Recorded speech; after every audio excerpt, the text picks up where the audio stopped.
The boy was born, and on the very first day, he drew the Divine King's sword from the sword pool.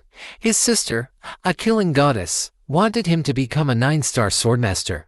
To help him achieve this, she killed the immortal bird and fed him its heart. All this was because the world they lived in valued the strong and trampled the weak. The Lunk family controlled the path of slaughter through their swordsmanship, with every family member being a sword genius capable of dominating any land. My name is Jaron Lunkett, and I'm the youngest son of this family. When I was 1, I drew the Divine King's sword during the family's selection ceremony, which symbolized the position of family head.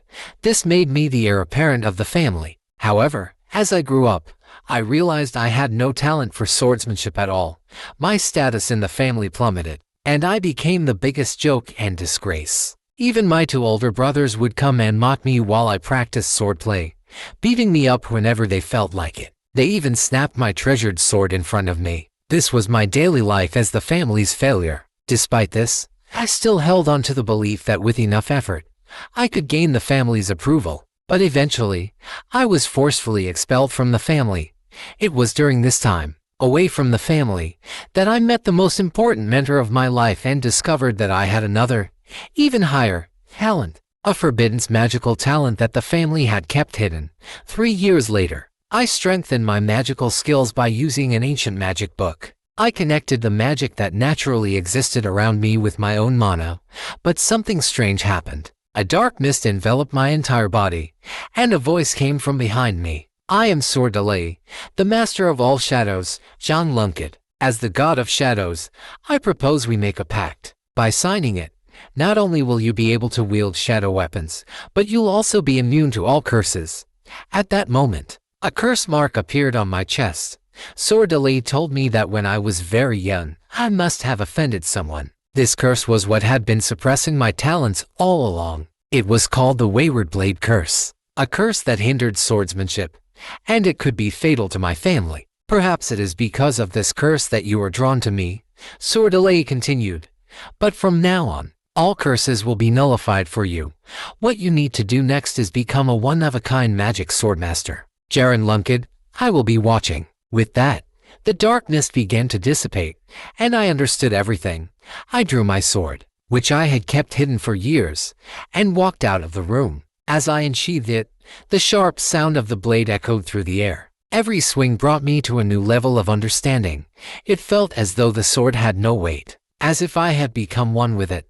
With magic added to my swordsmanship, the family's biggest failure was no more. In my eagerness to test my strength, I went off alone to challenge 6 7-star knights. In the end, I was defeated and pinned under a rock, barely clinging to life. I didn't even have time to use Sor Delay's power. I shouted my teacher's name, as well as Sor Delay's, my heart filled with regret. But I gradually lost consciousness and slowly closed my eyes. When I opened my eyes again, I found myself lying on a grassy field, surrounded by my family. There were also countless swords from the sword pool.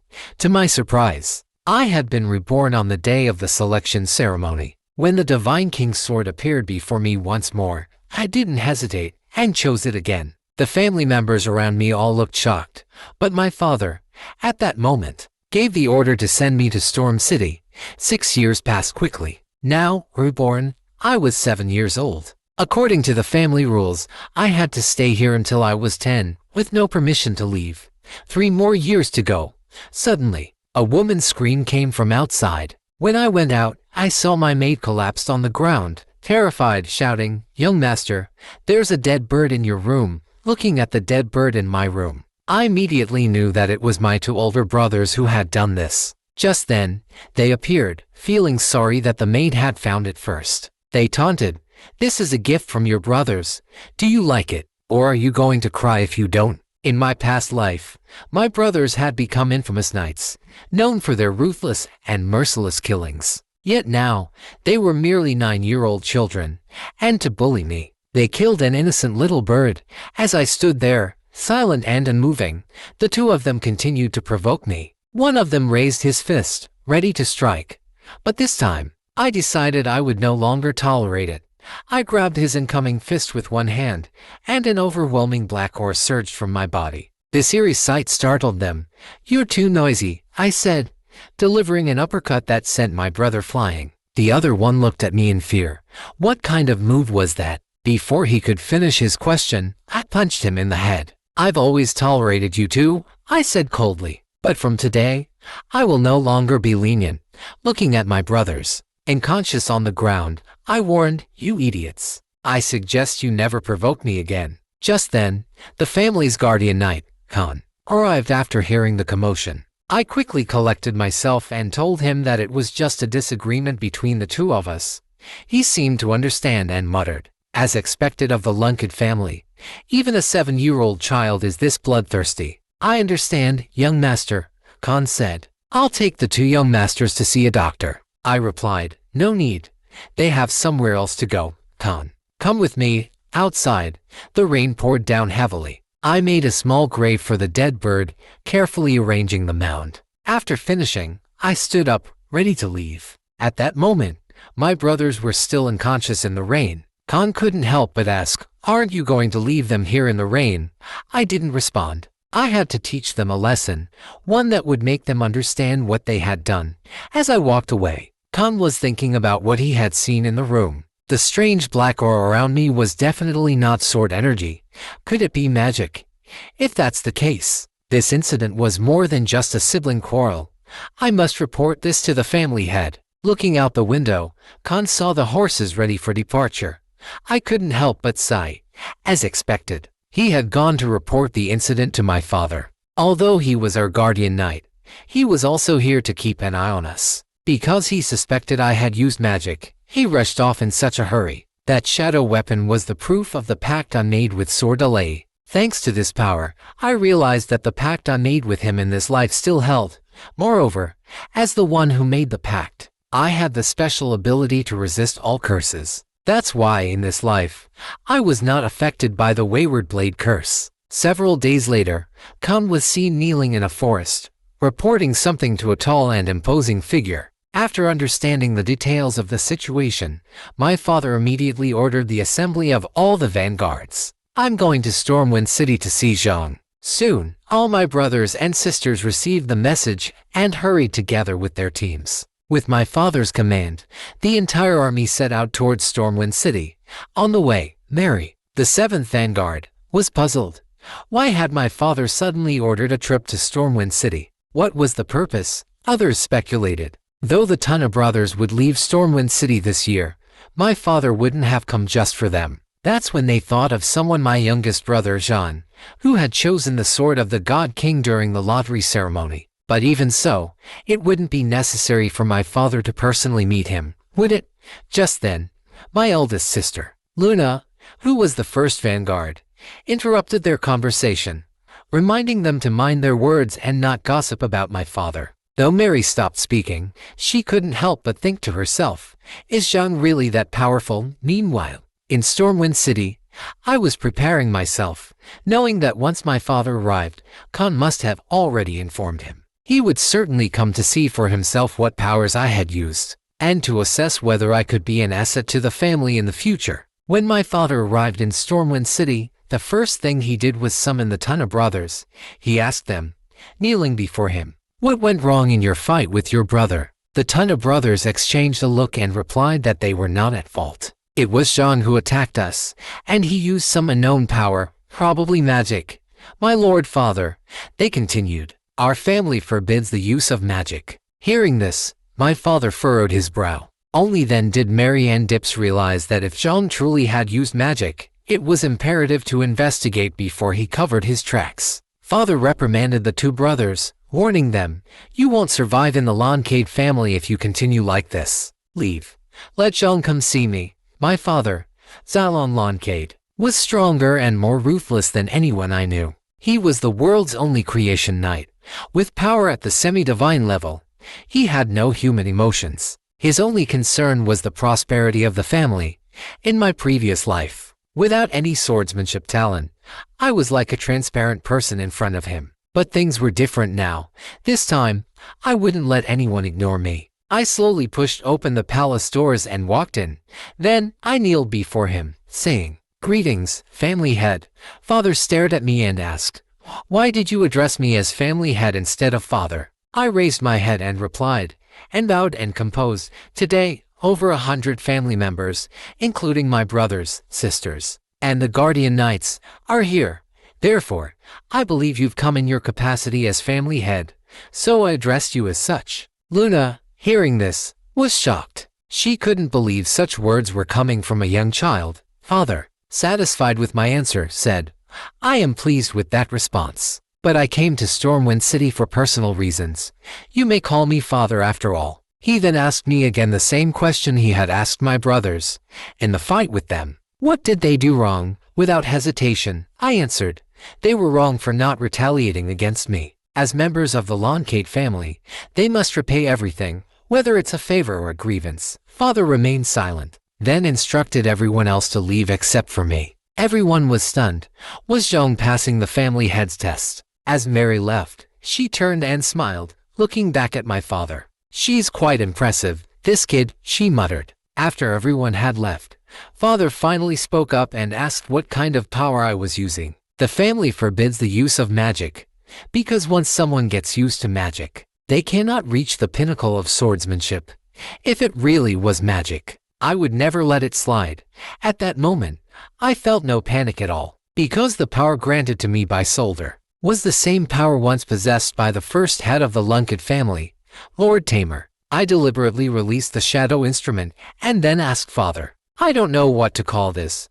You can, Father, please give it a name." As soon as Father saw it, he was immediately stunned. He recognized it as the shadow instrument. He hadn't expected that his youngest son not only chose the sword of the God King during the drawing ceremony, but also possessed the shadow instrument. Could it be that Zhang was destined to become the next family head? After a moment of contemplation, Father spoke up and said, "This is the power of the shadow god, Solder. He once made a contract with Lord Tamer, the first head of the Lunk family. Together, they created the deity of the Lunk family. But after Lord Tamer's passing, Solder has not appeared in the family for a long time, though I don't know why. It seems Solder has somehow returned to the family through you." Hearing this, I asked Father a question. "Between Solder and you, who is stronger?" Father turned his back and slowly spoke. "A battle with a god. I've never fought a god, so I don't know the answer." I sighed inwardly, as expected. The answer of the world's strongest was as humble as it was powerful. Father patted my head in satisfaction. "I'm glad I came to Stormwind City today. Your naive question has greatly intrigued me. Now, can you tell me how you plan to use the power of the shadow instrument?" I thought for 3 seconds and then immediately said, "I want this power to be used for the family." Upon hearing this, Father laughed loudly, saying I was lying. "You used the shadow instrument to knock your brothers down and threw them into the storm, and now you claim you want to use it for the family. Tell me the truth." Seeing that I couldn't hide it anymore, I clenched my fists and said, "I want to use this power for myself." Father was very pleased with this answer.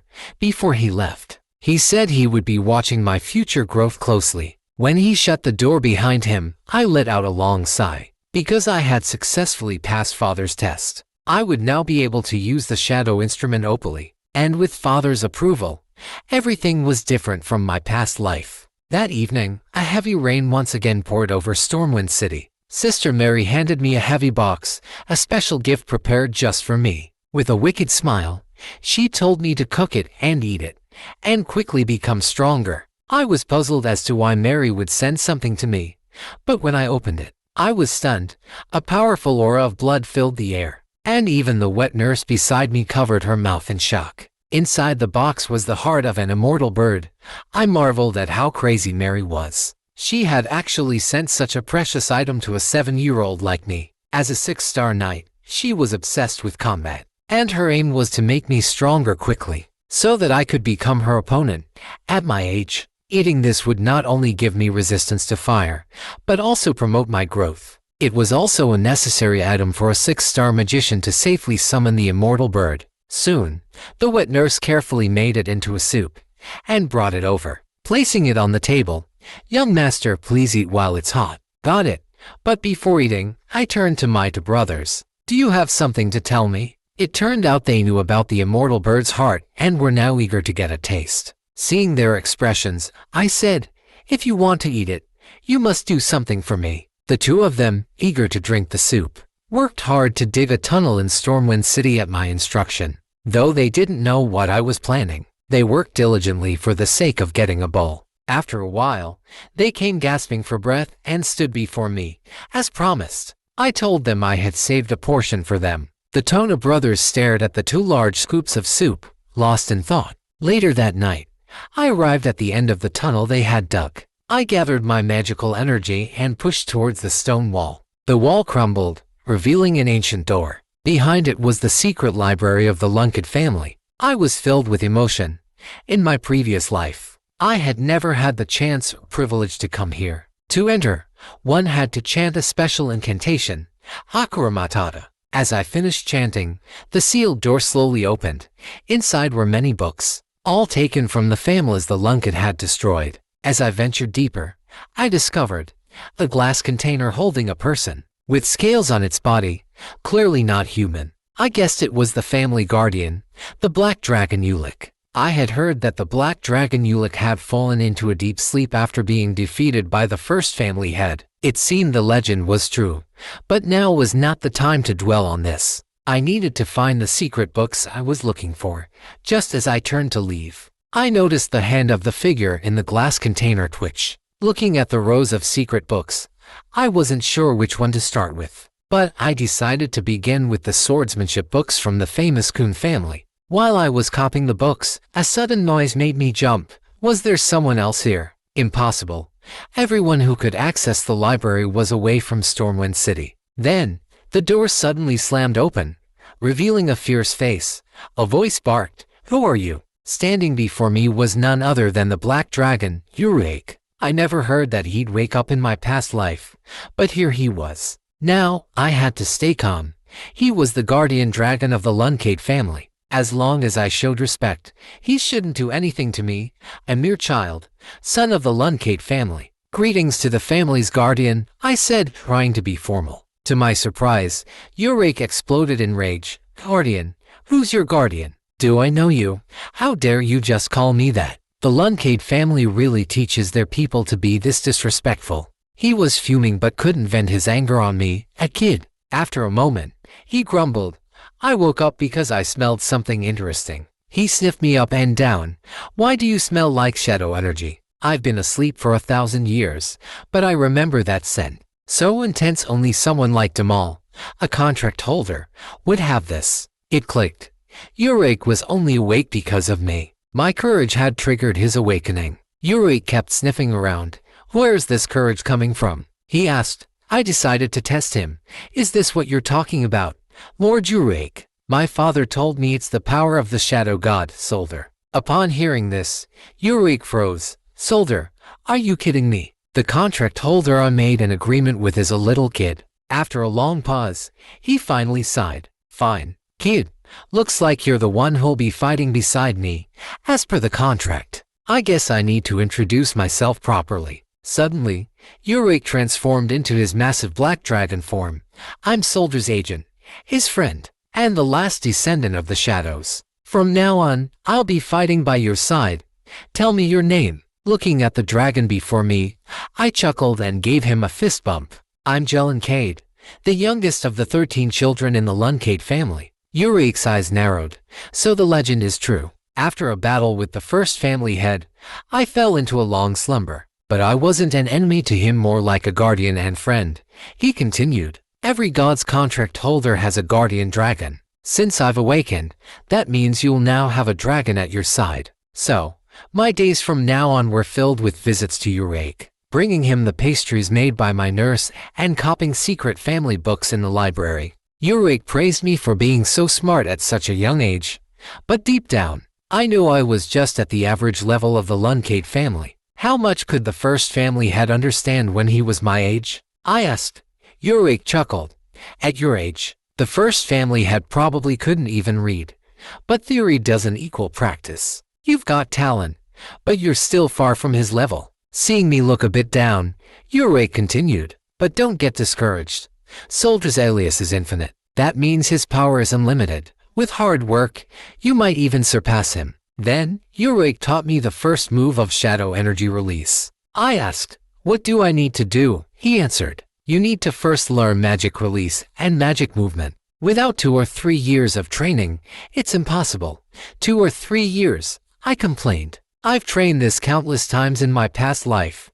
Magic movement was especially tough. Seeing Ulick's smug expression, I gathered magical elements in my hand. How about now? I asked. Ulick was speechless. How did you do that? I transferred a spiraling energy ball to my other hand. Ulick was stunned. You're a genius. Once my magic faded, I asked, now can we move on to shadow energy release? Ulick became serious. Shadow energy comes from shadows. All shadows are born from soldier's heart. Since you're his contract holder, you'll be the master of all shadows. See that, kid? That's how shadow energy is released. Meanwhile, in the King's Canyon, the first pioneer of the Lunk family, my older sister, the 9-star battle god, Luna Lunk, had just slain a high-level monster. She turned to her subordinates and asked, "Do you know what 9-year-olds usually like?" Months later, on my birthday, I heard Luna had come to Stormwind City. I was curious. Why would someone as cold and aloof as Luna suddenly visit? Had something happened in the family? Or had my secret library visit been discovered? Despite us being family, Luna and I were as distant as strangers in my previous life. When I saw her, I nervously called out, "Sister Luna." Her voice softened as she responded, "Jean, you've grown taller. If you'd told me earlier, I would have dressed better to meet you." I smiled awkwardly. "Silly. You don't need to send someone to announce your arrival just to visit your brother." She looked at me with a concerned frown. "You look off. Are you sick?" "No, just a bit nervous," I admitted. "It's the first time I'm this close to you." In the Lunk family, the rivalry and competition between siblings were almost like a family tradition. Luna's expression turned serious, sensing my unease. She knelt down and said, "Jean, I want to talk to you privately. Can you send the nurse and the guardian knight away?" I agreed, wondering what Luna had to say. "Little brother," she began, "I came to talk because your performance when father saw you got everyone's attention. When you leave Stormwind City at 10, your siblings will start to compete with you. I don't want you to lose your happiness because of the family's internal struggles." Hearing this, I couldn't help but wonder, did Luna give up the position of family head because of this? And why had she never mentioned it to me in my past life? Probably because, back then, my siblings didn't see me as a threat. "Thank you for your concern, Luna, but I don't intend to back down from this competition." Luna looked at me with a soft gaze, her voice serious. "You need to understand I'm doing this because I care about you. This isn't some fake persuasion." "I understand, sister," I replied, "but I've already survived an assassination attempt." Luna's eyes widened in shock. Then, a powerful aura of killing intent swept through the room. "Who dared to try to kill my brother in Stormwind?" she demanded. I shrugged.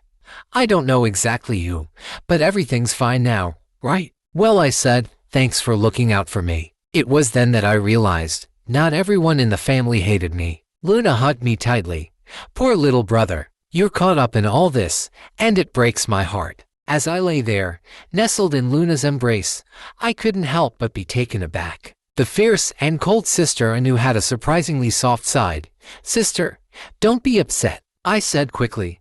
"I'm fine." "That's right," Luna replied, finally smiling. "Today is a happy day. Happy 9th birthday. I brought you a gift." Turning away, she gently placed something around my neck. "This pendant can only be used once. If you ever find yourself in trouble, just break the gem on it. No matter where you are, I'll come for you. Always wear it, okay? Happy birthday, Jean," she whispered. I made broth and a cake, and Luna even fed me herself. My nanny couldn't help but smile, thinking, finally, someone cares about the young master. Soon after, Luna had to leave for her mission. When Ulick saw the pendant Luna had given me, he was taken aback. "She gave you something this valuable. She must really care about you." "That's the pendant of the Beast King Olga," he said, eyes wide.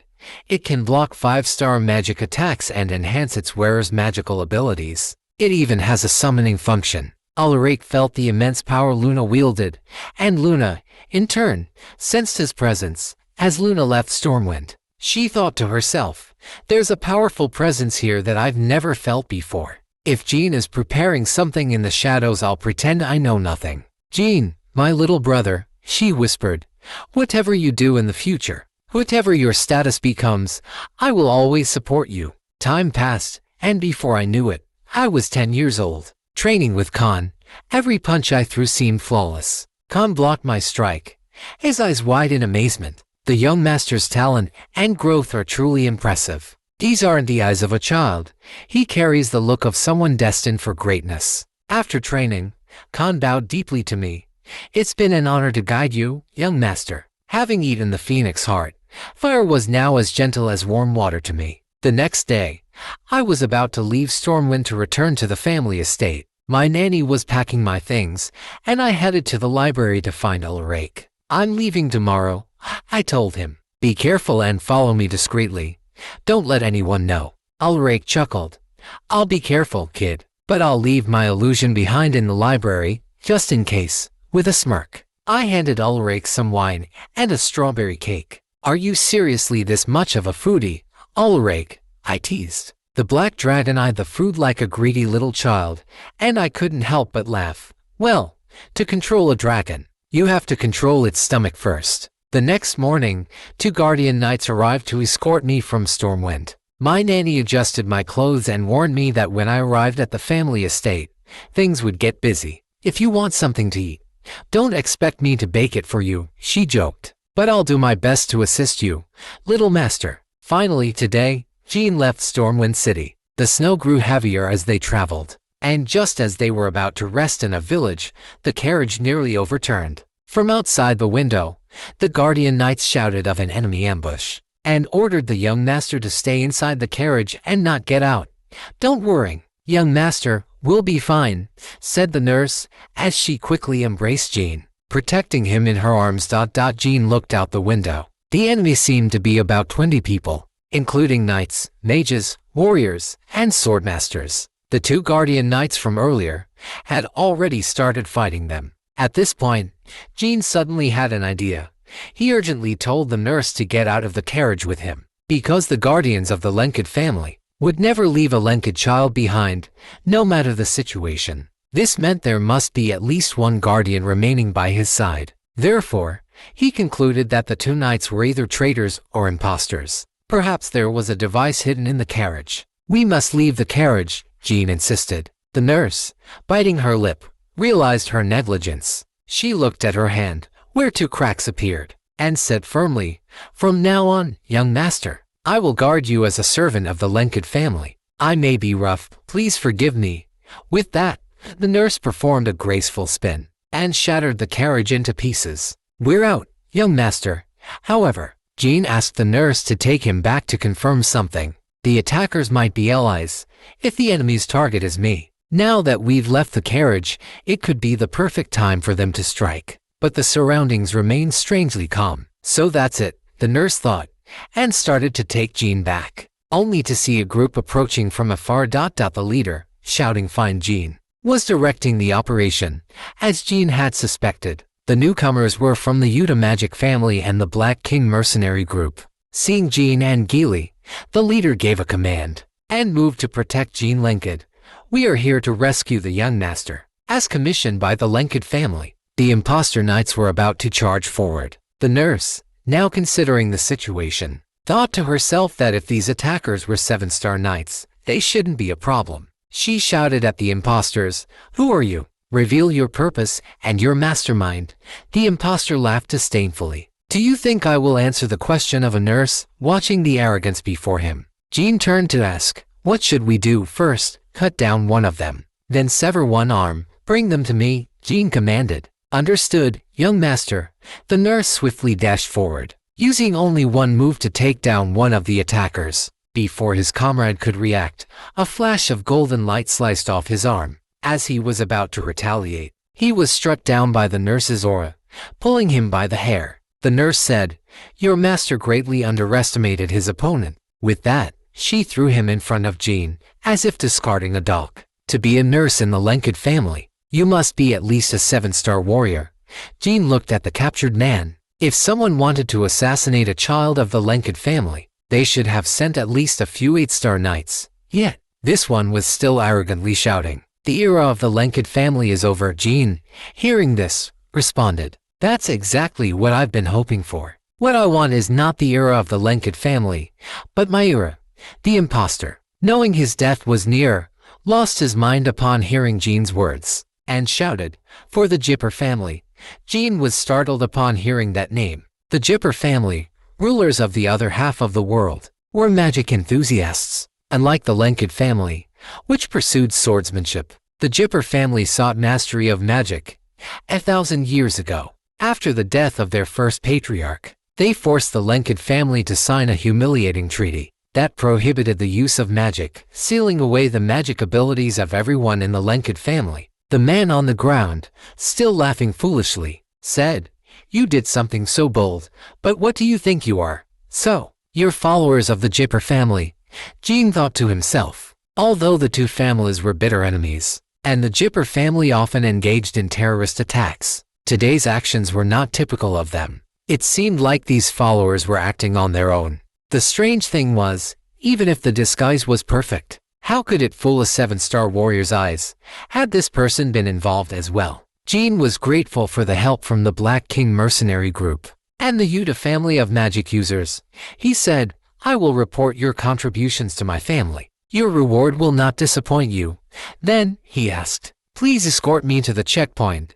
Captain said he would do his best. He looked at the young master in front of him with some disbelief. The young master had only just left the city, and yet, at just 10 years old, he was handling things with such calm composure. His presence alone seemed far beyond his age. He recalled what the young master had said earlier. "What I want is the era of Jean Lankid." This was not a casual remark from a child. The captain then gave orders to his subordinates. "We need to stay alert for the rest of the journey and make sure the young master reaches the border safely." As they traveled, Jean said to his nurse, "You don't need to blame yourself for those two fake knights. Even the 9-star knight, Khan, didn't notice them, so there's no way you, a 7-star dancer, would have been able to spot them." Hearing this, Gilly apologized, then turned around. Seeing the nurse's distress, he thought of his past life. In that life, Jean's nurse was a close companion, sharing both honor and disgrace with him. Gilly had also been his nurse in that life, but because he had been so mediocre, the family had never respected him, and he had been ruthlessly bullied by others. Even the day Jean had been expelled from the family, Gilly had been cast out as well. He had bowed deeply, blaming himself for not having cared for Jean properly. Thinking of those past events, Gilly felt compassion for the nurse and her kindness. He had no intention of speaking harshly, but in this life, he had to become strong. Just as he thought this, Gilly stepped forward again and said, "We must punish her for this matter." Jean became angry and shouted, "Don't blame yourself.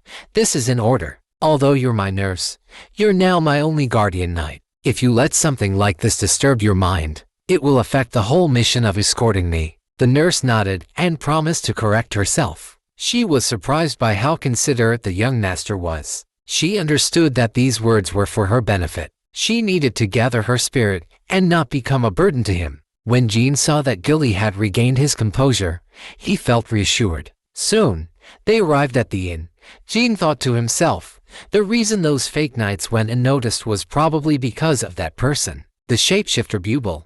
Shapeshifting was a unique skill of dragons, but even dragons couldn't achieve perfect transformation. However, this person had mastered the art of perfect transformation. He had used this ability to commit various crimes and throw time into chaos. Jean thought, if this person gets involved, it will be a headache for me in the future. However, when Jean was 20, this person, Bebeman, had been treated with special recognition.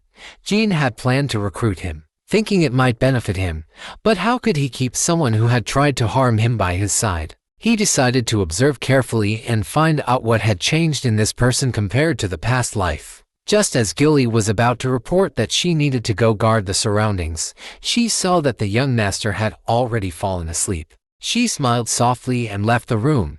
By early morning, a cat outside the window was meowing wildly, waking up the still sleeping Jean. The mighty and invincible Dragon Clan's supreme shadow Black Dragon had transformed into a cute little black cat and sneaked into a human's room. After Jean laughed at it, the cat turned back into human form. Just as it was about to lose its temper, it tripped and fell. Hearing the noise, the nanny rushed over to check on the young master. What happened? What she saw was a strange man beside the young master, and she didn't know what he was after. Immediately, she went on alert and entered a combat stance. She approached and pinned the black dragon down, demanding to know who he was and what his intentions were for approaching the young master. Jean quickly intervened, saying, "Wait, it's fine. He's with us." Upon hearing the name, Ulrika didn't expect it was him. He quickly got up and said to the nanny, "Oh, it's you, my strawberry pie." At the mention of strawberry pie, the nanny was dumbfounded. Jean, seeing the black dragon's awkward behavior, couldn't help but cover his face in embarrassment. He couldn't bear to watch. Ulrika, the black dragon, turned to the nanny and said, "I've been waiting for this day for so long. At last, we meet." Jean quickly introduced them. "This is Ulrika, the protector of the ranked family." Just as he was about to introduce the nanny, Ulrika interrupted, saying, "No need to introduce him. I already know he's my precious strawberry pie." He bowed deeply to the nanny. "I didn't realize you were the guardian. Please forgive my previous rudeness." Ulrika reassured him, saying, "Don't worry. I'm happy to forgive my strawberry pie."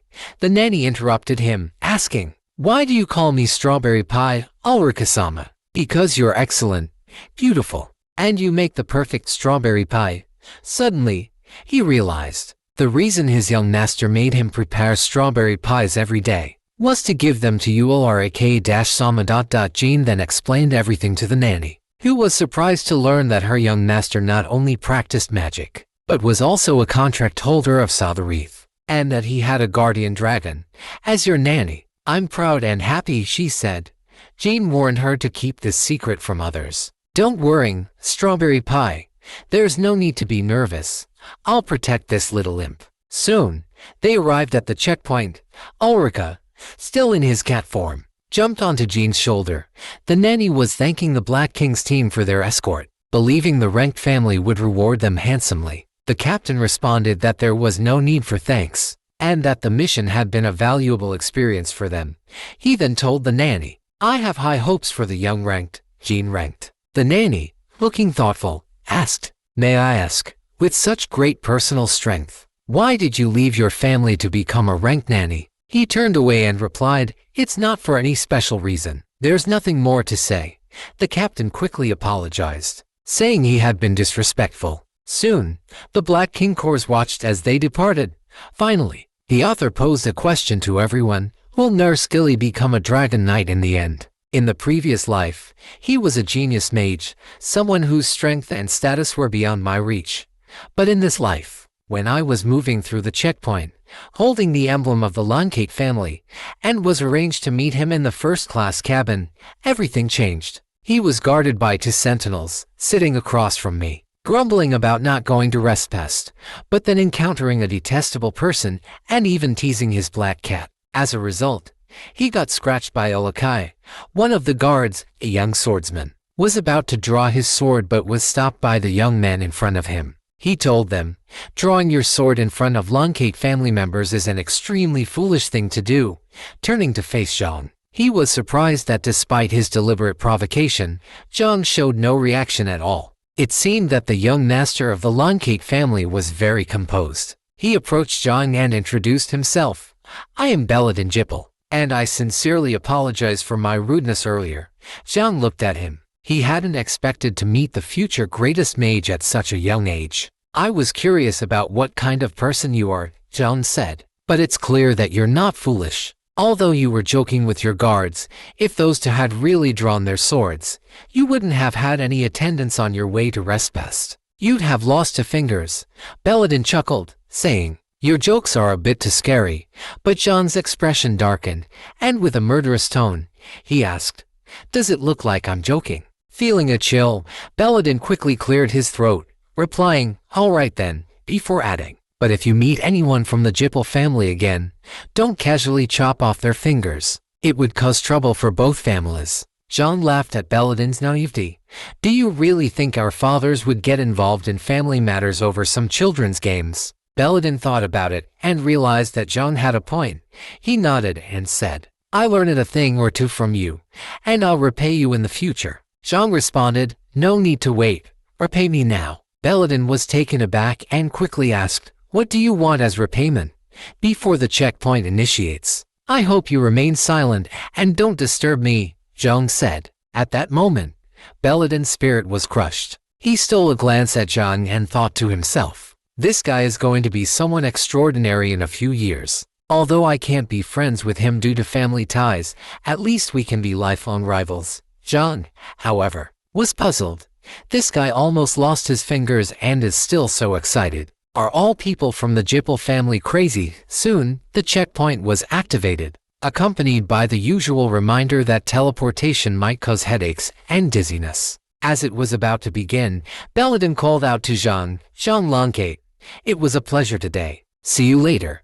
Zhang turned his face in disdain and replied, we might as well not see each other again. With that, the teleportation began, and they disappeared from sight. When Jean opened his eyes again, he found himself in a new place. As soon as he opened the door, he heard someone say, you're back. It was the butler, Bikro. Welcome back, young master. You've had a long journey. Welcome to the main estate of the Lundid family. Only true strong members of the Lundid family have the right to insert their swords into the sword pool. As the Shadow King, I will definitely display my sword there. Now, I've returned to the family estate that once expelled me in my past life. My father and mother were waiting for my return at the gate. I greeted my mother briefly, and they noticed the black cat on my shoulder. My father asked, did you find this cat? I answered confidently, no, I earned it. Father nodded approvingly.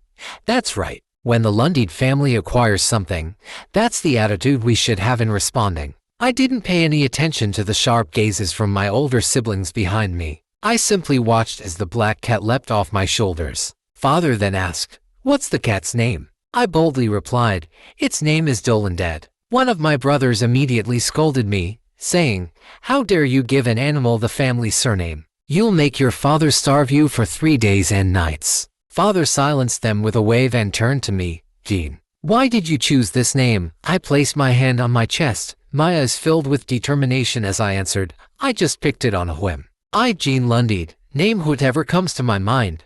Father then asked, do you know what the Lundid surname means? I hugged the black cat and replied, of course, but if anyone dares harm it, I'll grind them to dust. Father gestured toward my siblings and said, Jean, you certainly know how to make enemies. Ignoring their envious gazes, I confidently met my father's gaze and responded, indeed, I'm good at making enemies and even better at destroying them. Father chuckled, turning to my siblings. Did you hear that? If you don't want to be trampled by your little brother Jean, you'd better buck up and work harder. For years later, at the age of 14, I was practicing swordsmanship. My training partner reminded me not to forget my session with Miss Luna in the afternoon. At mealtime, my younger brother came to bring me food. The person in front of me is my younger brother, Belu. He comes from a commoner background, and unless something unexpected happens, he is likely to be eliminated in this selection, and then expelled. Looking at his seemingly harmless demeanor, I told him to be more confident, because he is a trainee knight of the renowned Lunk family. Despite his soft and insecure appearance, in my previous life, after being expelled from our family, he joined a prestigious swordsmanship school in Halen. Later, he became a loyal dog of the Beeman Empire, and eventually turned into a merciless killer. But when I heard of his death by suicide, I couldn't help but feel deeply unsettled. At that moment, I decided to train him to be one of my closest confidants. I gave him my meal, and he looked at me with happiness. I had already made up my mind I would not let him be eliminated this time, nor would I allow him to be expelled. He would become my assistant, accompanying me in battle. After finishing my meal, I headed to meet Luna. As I walked, I reflected on my current abilities. My shadow aura had reached to stars. My magic power was at 4 stars, and my swordsmanship was at 2 stars. I was thinking about how to further improve my skills when I arrived, and found Luna already waiting for me. She smiled and said, dear brother, you've come.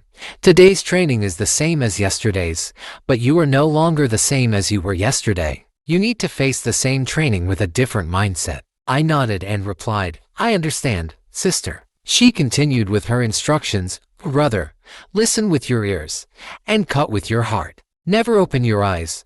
The sword cuts the body, but the heart cuts the soul. Having already decided to trust my sister, I focused entirely on the task at hand. She only had my best interests at heart, and perhaps, one day, I would understand her well-intentioned methods. After the training, Luna told me, "You did well today, my brother. You may return now." I scratched my head and said, "Thank you, Luna." As she watched me leave, her thoughts drifted. "I knew you could complete this training, but you always exceed my expectations. Your concentration and endurance are truly impressive, far surpassing that of a 2-star knight. With your talent, you should be able to develop your third in just a few years. Jean, my dear brother, continue to grow this way." At this point, I had already arrived at the Kinshade family's arena. This competition is very important for the Guardian Knights, because achieving good results is equivalent to having one foot already in the position of a Guardian Knight. Moreover, the instructor told me that this is good news for me. He said, "If you can defeat the top 10 consecutively, you'll be eligible for the advanced training class next year." I calmly replied that this was indeed good news. Beating 10 opponents is easy for me. Suddenly, I saw a familiar figure. It was my little brother, Bilop. He was still in the same state today. Although I planned to help him avoid being expelled, I hoped even more that he could gain some confidence. The instructor quickly gathered everyone and told them that the top 10 from the Holy Order would be competing against me. The battle quickly commenced, and I watched each of them carefully. They were all quite strong. Only in such a contest could one be worthy of becoming a Guardian Knight of the Kinshade family. Soon, the 10 winners were chosen, and the instructor reminded me to be prepared. Once I was ready, I took down the first opponent with one move. I thought to myself, my previous record was defeating 8 opponents consecutively. Today, I only need to defeat 2 more. What I needed to be most cautious about was the one in front of me, Misha Mikano, an elite who would soon become an official Guardian Knight. She drew her sword and said to me, "Today, I'll defeat you, Master Jean." I smiled and responded, "I'm not that easy to defeat. Feel free to go all out." I took her strike head-on. I thought she had grown stronger compared to before, but I still had 8 more opponents. So, I had to change my offensive strategy. After taking my blow, Misha was a bit surprised. Normally, my moves were unpredictable, but now I had met her head-on. She probably thought I was underestimating her, believing I would lose. "Fine, then let's fight," she shouted, and I smiled inwardly. Under my direct pressure, Misha gradually faltered. I knew everything was under my control. Not wanting to be defeated again, Misha used all her strength in a final strike. With a loud crack, I swiftly unsheathed my sword and broke hers in half. She stared at the broken blade, confused. How could she lose so decisively today? I stood tall, sword in hand, and said, "That was a spectacular duel, but my sword's broken now." Misha stared at her broken sword, deep in thought. "How is this possible?" she muttered, recalling how I had consistently attacked the same spot on her sword throughout the fight. She looked at me and wondered, could it be that the young master of the Kinshade family is truly invincible? But she didn't give up. With determination, she said, "I'll continue to improve. Next time, I'll defeat you." I thought to myself, next time, you'll only be left watching the hem of my clothes. With Misha defeated, the remaining opponents were much easier to handle. Soon, I defeated the 10th opponent. The instructor congratulated me and told me I could move on to the advanced class to receive guidance from the Kinshade family's members. It was almost time for lunch. I asked the instructor how much time we had left, and he told me we had 10 minutes. "Is there something else, young master?" I raised my sword and replied, "No, just one more challenge." That challenge was to face Bilop. The trembling boy in front of me was the one who, after being expelled from the Kinshade family in my previous life, became a ruthless killing machine. Eventually, he died under mysterious circumstances, but I felt an ache in my heart when I heard of his suicide. This time, I was determined to make him my trusted ally and change his tragic fate. Upon hearing that I wanted to fight him, Bilop was clearly shocked. "Master, are you crazy?" he stammered, still trembling. I pointed my sword at him and said, "You won't survive in the Kinshade family like this. We don't need weaklings here. Come out and fight me." His eyes narrowed. "Master, do you really want to see my true strength?" I raised my sword and said, "Bring it on. Don't hold back." "This is a mistake," he warned.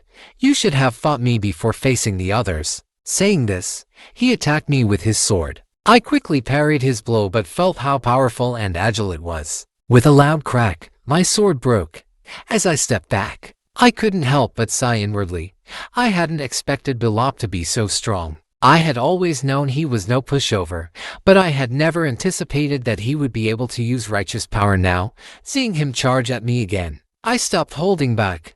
I used the broken sword to strike at his hand, sending his sword flying and making his hand numb. I quickly moved behind him and pressed him down so that he couldn't move. Looking at the defeated Bilop, I released him. He coughed and then accused me of stopping, saying, "You promised not to hold back." I told him, "I'm doing this with great difficulty myself." I knelt before him, gently placing a hand on his shoulder. "I know this feels like I'm forcing you, but I want you to understand, only a true strong person can show compassion to the weak." I patted his shoulder and said, "I like your kindness, but in this hellish world, kindness alone won't allow you to survive. I hope that one day, he could grow strong enough to protect his own heart, and that we, along with everyone else here, could fight alongside each other." Watching Bilop tear up, I comforted him and apologized. At this moment, the maid happened to bring in lunch. Bilop wiped away his tears and said to me, "Young master, please get your lunch yourself today." I smiled and replied, "All right, today I'll bring your lunch as well." That day, Khan again informed the family head about my recent activities. Upon hearing this, he burst into hearty laughter. It turns out that my younger brother's belief was like this. Though he walked the path of invincibility, he would still care for the weak. Father decided to see if what I believed in and upheld held any value. He instructed Khan to pass down his first order for me. That was to give me my first secret mission as Gene Renkade. Now, at 15, my strength had reached the level of a 3-star knight. My good brother Bilop, influenced by me, had also become more confident. After we were promoted to the intermediate class, we also switched from wooden swords to iron swords for training. Some trainees even hired special swordsmiths to craft their personal blades. As for me, I was about to choose my own sword from the family's armory. At this moment, my elder sister Luna told me that she had carefully chosen a very suitable sword for me. A month ago, she had promised to help me pick out a weapon. I had no choice but to let her, since her judgment was always sharp.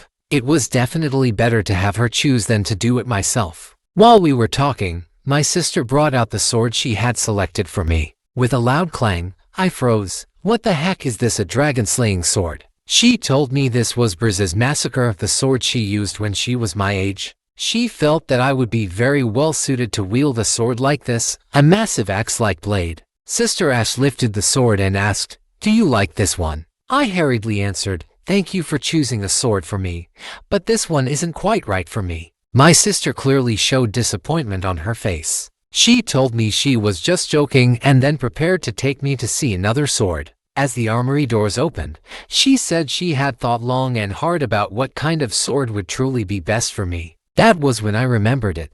When you were little, you chose the sword of the King of Gods during the selection ceremony. And this sword is its brother, the god of the underworld sword. When I saw the god of the underworld sword, I couldn't help but fall in love with it. I held it tightly in my hands. Sister asked, "Do you like it?" I told her excitedly, "Of course, I love it. This sword is one of the top 3 in the entire family armory." This was the very sword I had tried so hard to obtain, but I never expected my sister to personally give it to me. The sword of the King of Gods and the god of the underworld sword were both the best blades for combining with Shadow Che. If I had gone after it myself, I would have faced opposition from my other brothers and sisters. Receiving such a precious sword, I thanked Luna from the bottom of my heart. But unexpectedly, my sister said, "You don't need to thank me, Jean. You treat me like an outsider, and that's going to make me sad." Just as I was about to explain, she stopped me. "Jean, don't explain. I'm already upset, so you need to soothe my hurt heart." Confused, I did as she asked and closed my eyes to begin training. Then she said to me, "Although we were born into this family, and brothers fight against each other, you must also remember that there are those who love you without expecting anything in return. You must remember, next time, don't make your sister sad again." I quickly apologized and promised her that I would never let her down again. My sister, a little sad, said, "Before you were born, I was already hurt by the indifference of our blood relatives. I don't want you to feel the same loneliness I did when I was your age." I gently rubbed the shoulder she had pinched and said, "I understand, don't worry." Sister smiled contentedly, looked up at the sky, and said, "No problem. Let's continue training. Jean, remember, listen with your ears and cut with your heart. You need to learn to see with your heart's eye." After finishing a day of training, I happily took my sword to show off to Ulick, but Ulick, not impressed, told me to put the sword away and mocked me for not being skilled enough in the use of Shadow Cha. He said, "If you want to wield the Nether King's sword, your Shadow Cha needs to reach level 3. You're only at level 2, so don't even think about it. Right now, all you can do is mimic the technique of awakening the sword." I wasn't happy about what he said. "What do you mean, Ulick? I'll be at Shadow Cha level 3 in no time. Does that mean I can use it right away?" Hearing this, Ulick quickly snapped his ears up and pressed his head down. "Listen carefully, kid. The Nether King's sword and the Divine King's sword aren't just something you can use anytime. Until your Shadow Cha reaches level 5, you should treat them like ordinary swords." I shook his hand off. "I don't have that much patience. I'm going to reach Shadow Cha level 5 within a year." Just then, the maid rushed in and said, "Young master, a family decree has arrived." I quickly asked what was going on. "It's Instructor Galen. He's come looking for you," the maid explained. "He was supposed to come in person, but he said he had to review the map and give you the battle tactics, so he wants you to go over there." I was puzzled. "What battle? What does that have to do with me?" The maid replied, "Instructor Galen has assigned you your first mission. You'll be leaving in a few days." I scratched my head and said, "I understand." Then, solemnly, I added, "Now that I'm a 3-star knight, it's time for me to take on some missions and help the family." But I also thought that leaving in just a few days seemed a little too rushed. The maid, feeling a little concerned for her young master, said, "Missions are always difficult. It's only after entering the intermediate class that you start getting assignments. You've just moved into the intermediate class, and now you're being sent off to battle." She reminded me to be cautious. I reassured her, "It's fine. I can handle this. You and Ulick stay here and wait for me. I'll go confirm the details soon." I arrived at the tactical hall where Instructor Garen was waiting. I asked him if he had assigned me a mission. He motioned for me to come closer, holding the list of participants for this mission. It included 10 junior class trainees, myself among them. From Instructor Garen, I learned that the task was to explore the southern border regions of the Jian Kingdom. This kingdom was located very close to the land of the orcs, and the map even showed it near the base of the White Wolf tribe. As I looked at the map, I fell into deep thought. How could a task this dangerous be assigned to junior trainees? The difficulty was far too high. I took the list of participants from Instructor Garen and looked at my task and the teammates who would join me. This felt too much like a deliberate setup. It must have been because of my duel with Bulop that the news reached my father's ears, intended to test me with this mission. At that moment, I crumpled the map in my hand. If he wants to see it, let me show him just how firm my beliefs and path are. The area was filled with dangers, so once we reached the central zone, I ordered them to immediately set up camp and then search the area around the camp. As they prepared to leave, I told them that during the mission, they were not to call me young master, but captain. While running, I silently prayed that the target of our search was still alive. After a while, Bulop came to report, "Captain, Aden and the others seem to have encountered the Genie tribe orcs." After hearing this, I took off my hat and told him, "The Poke tribes are peaceful creatures. They tend to avoid predators. If they're here, it means there are no White Wolf tribes nearby." I looked at Bulop, who had changed his hairstyle, and gave him the order to return to the camp and then head to Area 13 for further investigation. There was no need to continue searching around here. I instructed the others to proceed to Area 13 immediately. As everyone set out to follow my orders, I started to sense something was wrong. This mission had been personally assigned to me by my father, but everything had gone too smoothly so far. Had I misjudged him? Suddenly, out of nowhere, a fierce and menacing Poke tribe appeared, blocking my path. Their leader handed me a fish as a gift, saying that he felt sorry for us being out in the snow. I thanked him and told him I would repay them someday if I had the chance. Soon we arrived at Area 13. I opened the map, thinking that further ahead was the land of the orcs. With our strength as junior trainees, it would be difficult to fight the physically strong orcs. There was no need to risk everyone's safety for the sake of completing the mission. I decided we would carefully scan the safe areas first. Just then, I heard hurried footsteps, followed by the sound of someone shouting, "Young master." I immediately knew something had gone wrong, as I had specifically ordered them not to call me young master. I asked loudly what had happened. Breathing heavily, Balop told me, "Captain, Team 2 has been attacked." Upon hearing this, my heart sank. Had something really gone wrong? I immediately gave the order to evacuate and told Balop to explain the situation in detail. Balop reported, Team 2 scattered to avoid the enemy. Only one managed to escape and return to camp.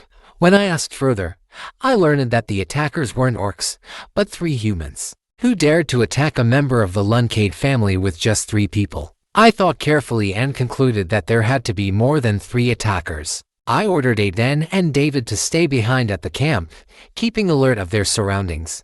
Meanwhile, I took Balop and Ake and rushed toward the location where Team 2 had been ambushed. I wanted to find out which force had the audacity to challenge my authority, though I didn't know who they were or what their intentions were. My people had been attacked, and anyone who offends the Lunkade family will pay the price, no matter how far they are.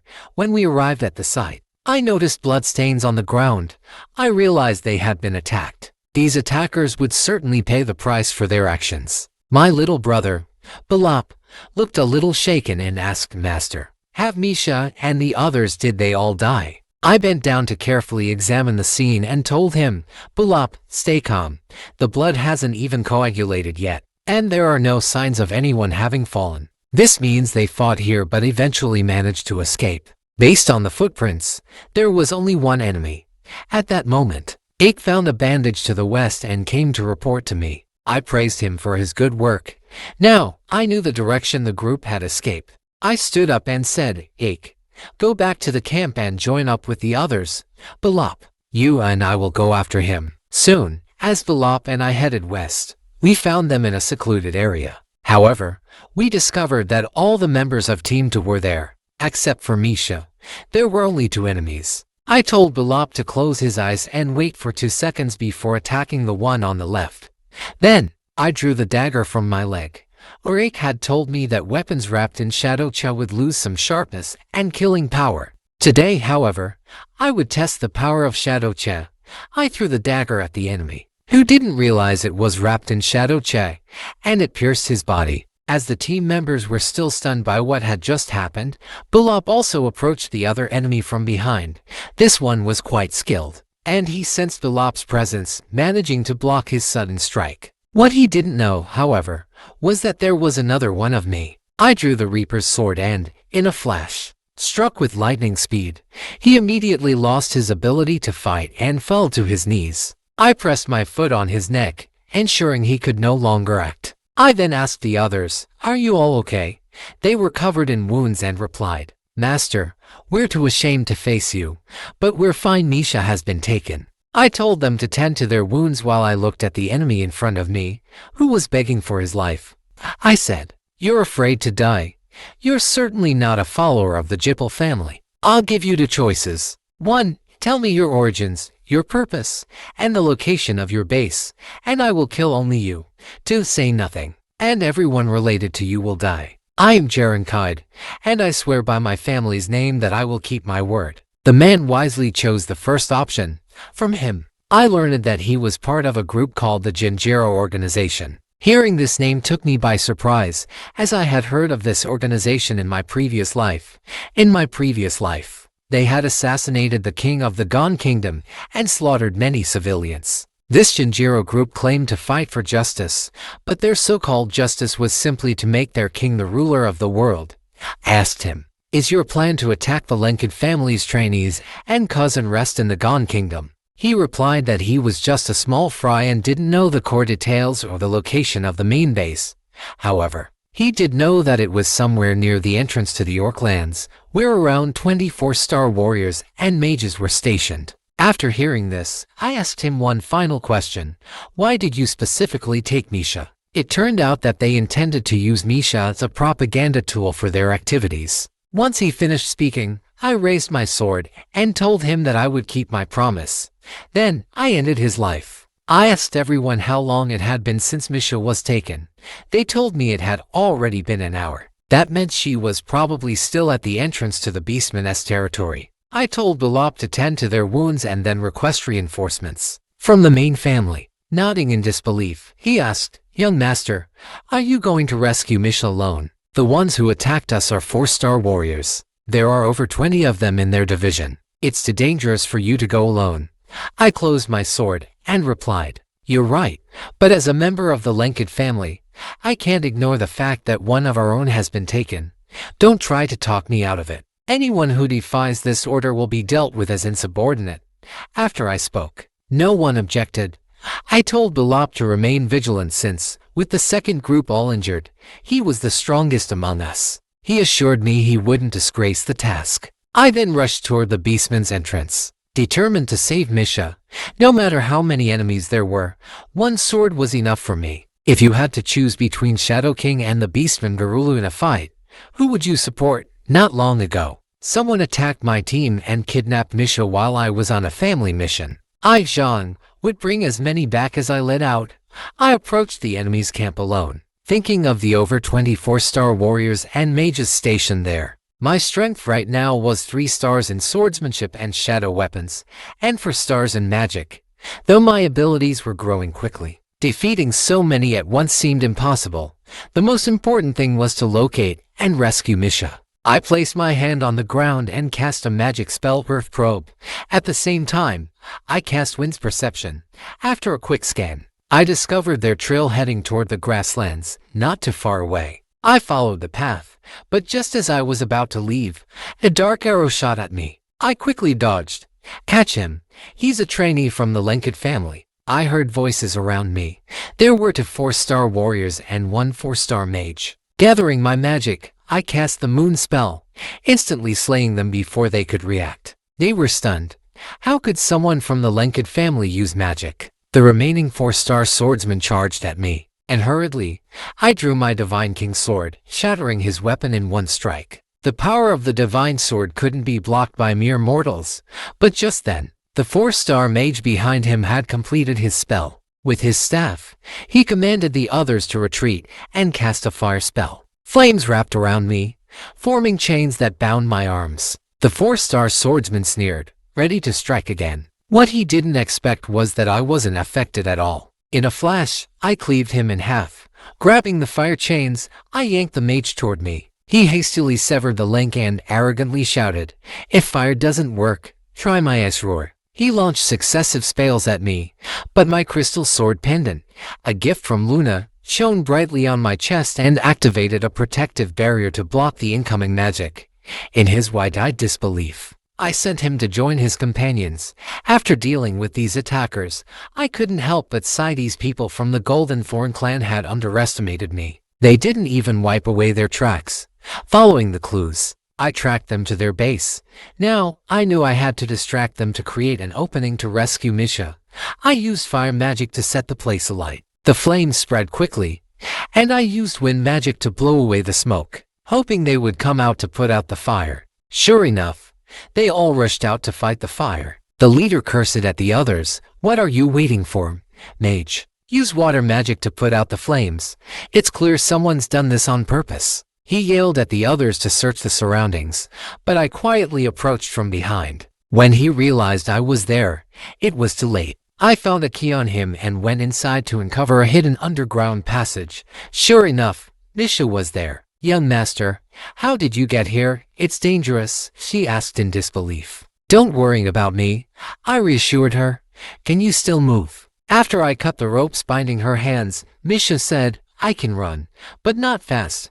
However, at this moment, there was a loud noise coming from above. Mesa, with a determined look in her eyes, said to me, "Young master, if we really encounter a dangerous situation, please be sure to leave me behind. You cannot die here." I supported her as we walked out. "Don't say anything. Let's get out first." When we stepped outside, We were stunned by what we saw. All the enemies from earlier were lying on the ground, looking at their wounds. I realized it was the work of the orcs' battle-hardened ones. At that, suddenly, we heard a loud noise behind us. Turning around, we saw it was the White Wolf clan of the orcs. "Mesa, run," she cried. "I'll buy you some time." Before she could finish, I knocked her unconscious and set her aside. The White Wolf orc warrior sneered, "A bunch of useless fools, can't even put out a fire. You're better off dead." He then turned his eyes to me. "Kid, did you start this fire?" Facing the mighty White Wolf clan without the slightest trace of fear, I stood firm, my sword in hand, and answered, "Yes, I am Shiren Lenkade's son, Jaren Lenkade." Upon hearing my name, the orc's face lit up with a knowing smile. "Lenkade, so you're from the Lenkade family." In the Age of the Gods War, the first Lenkade patriarch, Timar, was a godslayer. He participated in the chaotic era and killed the Wolf god, Ulick. And now, the descendants of Lenkade meet the descendants of the Wolf god. Despite facing this mighty opponent, I remained fearless. Sword in hand, I declared, "I am Timar's descendant, Shiren Lenkade's son, Jaren Lenkade. I know that a fierce battle awaits me now." Adult White Wolf orcs were at least 6-star warriors, and the White Wolf clan had long despised the Lenkade family. Upon hearing that I was from Lenkade, this orc intended to sacrifice me to the Wolf god Ulick. He raised his massive axe toward me, asking, "Little Lenkade, will you choose to fight me face to face, or will you run like a rat and get torn apart?" Hearing his words, my gaze was unwavering. I replied, "I will fight you face to face." Upon hearing my response, the orc lunged at me with his massive axe. I tightly gripped my Godslayer sword and blocked his attack as it came at me. I couldn't help but think, as expected of the White Wolf clan, his strike was so powerful that it sent a shockwave through my body. As the White Wolf orc retreated and prepared to strike again, I remained confident. I had a trump card my opponent didn't know about it. I had the pendant my older sister gave me. I could use magic, and I had my weapons. But how could I use the pendant in a situation like this? If I used it now, how could I call myself a strong warrior? If I used magic, my 4-star magic would never break through the orc's defenses. Moreover, it would draw the attention of the family's guardian knights, and I would be exposed for breaking family taboos. At this moment, the only option left was to unleash my shadow energy and break the deadlock. Facing the White Wolf orc's relentless assault, I knew I had to unseal my Godslayer sword. At this moment, the White Wolf tribe warrior expressed admiration, saying I had managed to survive 2 of his strikes. He even remarked that my sword resembled the Divine King's sword, the symbol of my family. The warrior said that he would place both my sword and me on the altar for a sacrifice. But I was growing increasingly weary. I decided to attempt to unseal the sword. Just like I had tried that night, I thought back to the scolding I received from Ulick. He had warned me that if I attempted to awaken the divine sword without sufficient control over my shadow energy, I would be consumed by the rampaging shadow energy and die in agony. However, at this point, I had no other choice. I unsealed the King of the Underworld sword. Instantly, a field formed around me, centered on my body, and the shadow energy released from me. The White Wolf warrior was taken aback. "What's happening? Why can't I see anything now? What have you done, you little brat?" I didn't respond. I simply raised the King of the Underworld sword and struck. As I held the sword, I realized for the first time why the family's symbolic sword was black. The White Wolf warrior, now on his knees with regret, muttered in disbelief, "This can't be." I stood over him with my sword raised. "For the orcs, dying by my sword is an honor," I said. After defeating the White Wolf warrior, I could no longer stand. I stumbled to the ground, and the backlash of the shadow energy surrounded me. At that moment, intense negative emotions and resentment overwhelmed me, trying to shatter my mental state. "Damned little brat, didn't I warn you?" The voice of Ulick seemed to echo in my mind. At the brink of losing myself, I heard Ulick's voice clearly. "Your shadow energy isn't enough. If you forcefully awaken the sword, there will be consequences. Are you going to wait to die here? Jaren Lenkade, get up. If you don't pull yourself together, you'll die right where you are." Upon hearing his words, an unknown strength surged within me. I forced myself to rise. I couldn't let myself be consumed by darkness and despair. I remembered the method Ulick had taught me, the most basic release of energy. I calmed myself and tried again, and again. After several attempts, I finally broke free from the shadow energy's control. I carefully checked my condition. The pain in my body had subsided, and the shadow energy inside me had grown incredibly potent. There was no time to think further. I had to get Mace out of here as quickly as possible. If another White Wolf or a member of the Jinjiro group showed up, we would have to face another brutal battle. At this moment, a sudden noise caught my attention. "Who's there?" I saw a young man with blonde hair emerging from the rubble, shouting, "Help! Help me!" I raised my sword and asked, "Who are you? Are you from the Jinjiro faction?" He quickly raised his hand, signaling that he wasn't an enemy, and said, "My name is Sam. I'm from the Bill family of the Kingdom of Jian." At that moment, everything clicked. He was the person I had been sent to rescue in this mission. "I'm Jean from the Lunk family," I replied. "I've been entrusted to find you." Upon hearing my identity, his face lit up with tears of gratitude. It was as if he had met his savior. Looking at him, I couldn't help but feel a little embarrassed. Because of Jinjiro's sudden appearance, I had almost forgotten about my rescue mission. Sam, still in shock, thanked me profusely. I adjusted my grip on Mesa, turned to the blonde boy, and said, "My family does these things for money. But I'm curious, how did you end up being captured by Jinjiro?" After some questioning, I learned that Sam had come here with his late lover. His lover had passed away 2 years ago, but he had recently seen someone who looked exactly like her. I immediately suspected it had something to do with the shapeshifter Boober. They must have kidnapped Sam for money. This was the second time I had crossed paths with Boober since leaving Storm City at age 10. What was he plotting? Why was he involved with Jinjiro's faction? I was determined to personally confront him and find out the truth. While I was deep in thought about how I would visit his sculpture workshop in the Principality of Coralno during my training in the mid-level class, Sam thought I was attentively listening to his story. When he learned that I had requested reinforcements from my family, he became even more grateful. "To save me, you even dispatched the Guardian Knights. I will forever remember this favor," Sam said.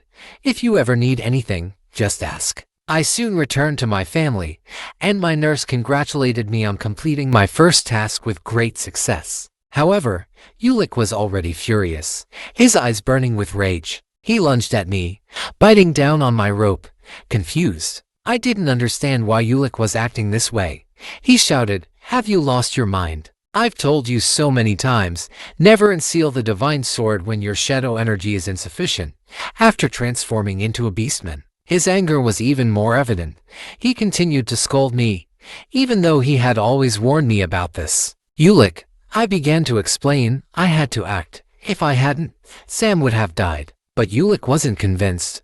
"Why didn't you use the pendant your older sister gave you? Do you really treat it like a mere trinket?" I replied resolutely, "I might encounter stronger enemies in the future.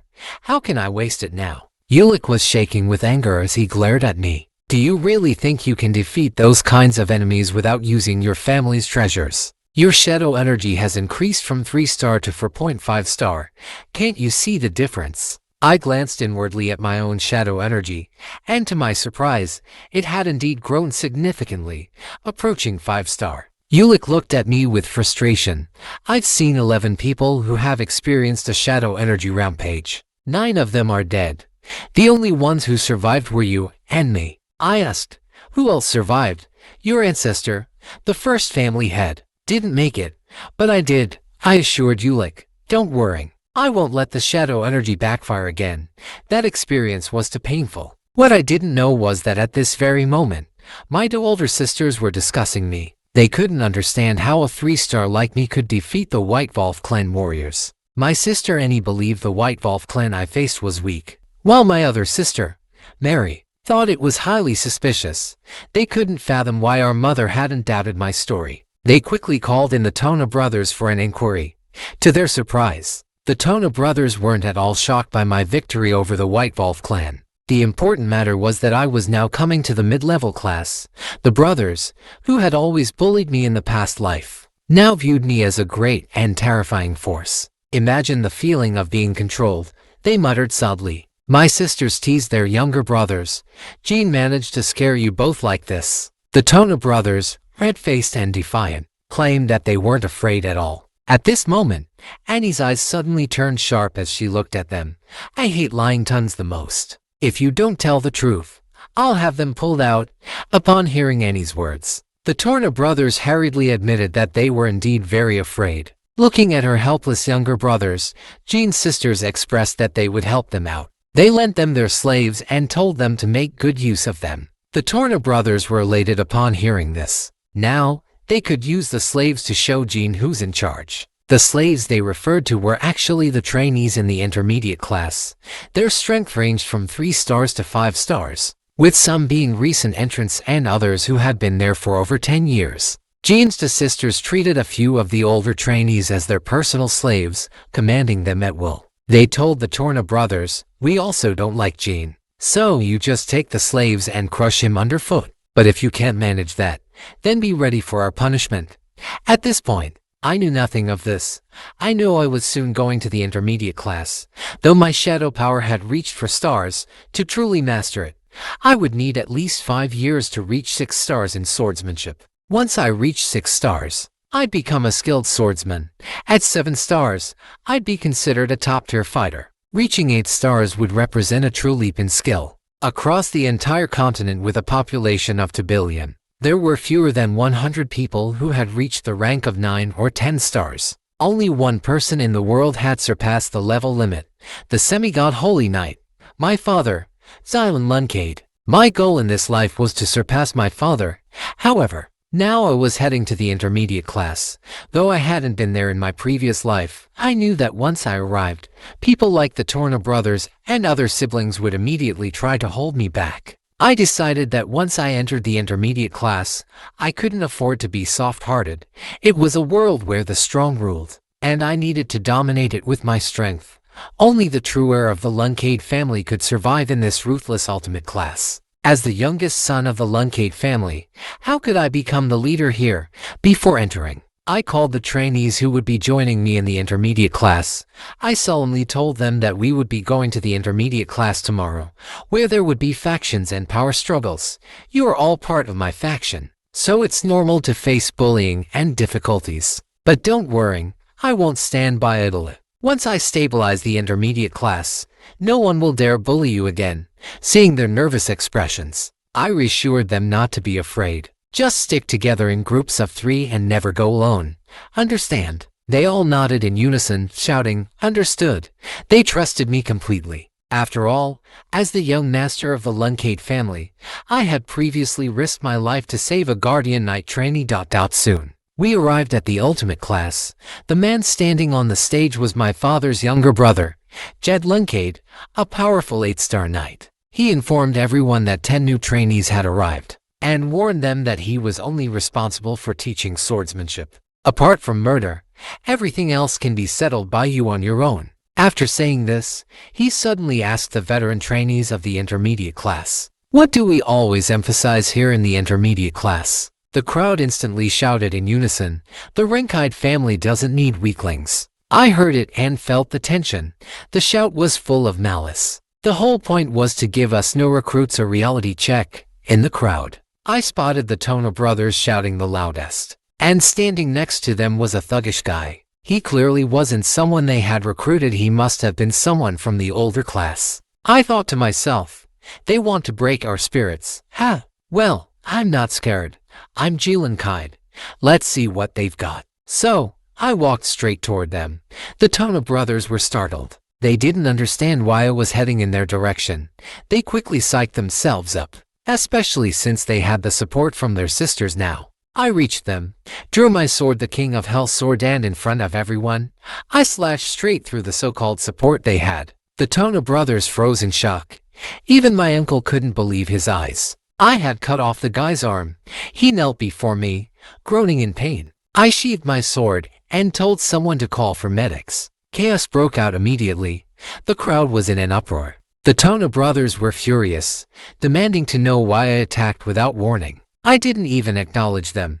Instead, I looked at the guy on the ground and asked, "What's your name?" The Tona brothers were furious I was ignoring them. One of them raised his sword and shouted, "Jilan, are you ignoring us?" I turned to him, coldly replying, "You fools, I'm talking to him, and you're interrupting.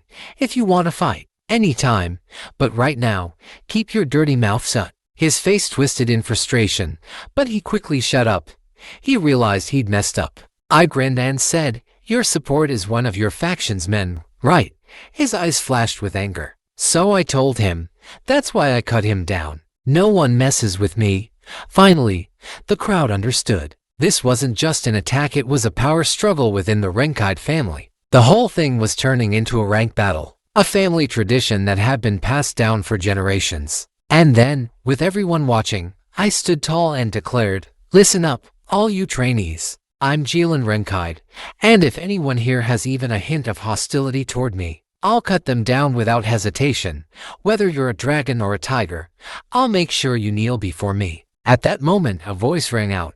It was Elder Yuan, the 13th son of the family patriarch, and his eyes were filled with murderous intent. "Do you think you can act this arrogantly in front of me?" He sneered. I didn't flinch. I replied calmly, "Yes, I can." He narrowed his eyes, demanding, "Why?" I looked straight at him, saying, "Because I'm not just going against the Tona brothers. I'm challenging you, Elder Yuan. You're the one trying to bring me down." Elder Yuan drew his sword, laughing. "Interesting. Let's see if you can back up those words." He swung at me, his sword unleashing a torrential wave of energy. I didn't flinch, facing it head-on with a heart full of courage. Swoosh! The sword's energy cut across my cheek, leaving a deep gash. "So, just because I cut your cheek, you decide to cause a ruckus?" Yuan smirked. "Why didn't you strike me?" I stood tall and replied confidently, "If I thought I had even a small chance of beating you, I wouldn't waste my time with the Tona brothers. I'd come straight for you." Yuan raised an eyebrow, surprised at my defiance. "Do you think your life is worth so little, just because you're the patriarch's son?" I met his gaze without fear and said, "In the Renkide family, if your opponent is stronger than you, you don't bow down. Death is just a flash of lightning." Yuan laughed heartily. "Haha, you're certainly bold. I respect that, little Jilin." He patted my shoulder and continued, "From now on, you have my approval to survive in this family. Keep your head up." He turned to the crowd. "Remember this. This is what it means to be a true Renkide." Then he turned to the rest of the trainees and said, "Go fight. Go prove yourselves. But don't lose your true selves." With that, the chaos settled down. Afterward, I pulled the Tona brothers aside and warned them, "Don't be so short-sighted. You may fear the other older brothers and sisters now, but that won't always be the case. Think about the future." I quickly returned to my place and told my nurse and Yarakai that the ranking battle with the Tona brothers had officially kicked off. And the best part, they had help from some older sisters, including Annie. But today, those brothers got totally wiped out in front of me. If the sisters found out, they'd lose it. My nurse was concerned, confused as to why the two sisters already in charge were still trying to mess with me. There's an unspoken rule in the family. New recruits like me shouldn't be fighting the veterans. But I reassured her, telling her that their interference was actually a good thing. They're just using their position to make my tasks harder, upping the danger and risk. But high-difficulty tasks are usually solo missions, which means I can go all out and use my full strength without holding back. My nurse smiled, realizing that this could work out in my favor. Even if I had to go alone, taking a cat wouldn't hurt. Smirking at Yorakai's proud look, I told him he wouldn't be coming with me on this one. There were other important things for him to do. I warned both of them not to stir up trouble. Only those with pure bloodlines, the blessed ones of the family, could survive in our secret training.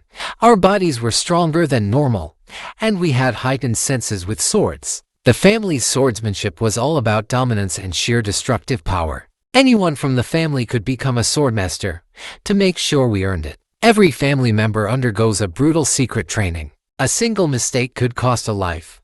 As the youngest son of the family, it was my turn to join the Tona brothers in this special training. The brothers had clearly gotten a harsh scolding from Annie, and the others after their attempt to take me down failed miserably. Elder Yuan laughed and told us that this special training was laughably simple. He handed us iron balls, and as I picked mine up, I felt something inside. Was it a hidden piece of iron? Elder Yuan explained it was a lightweight stone.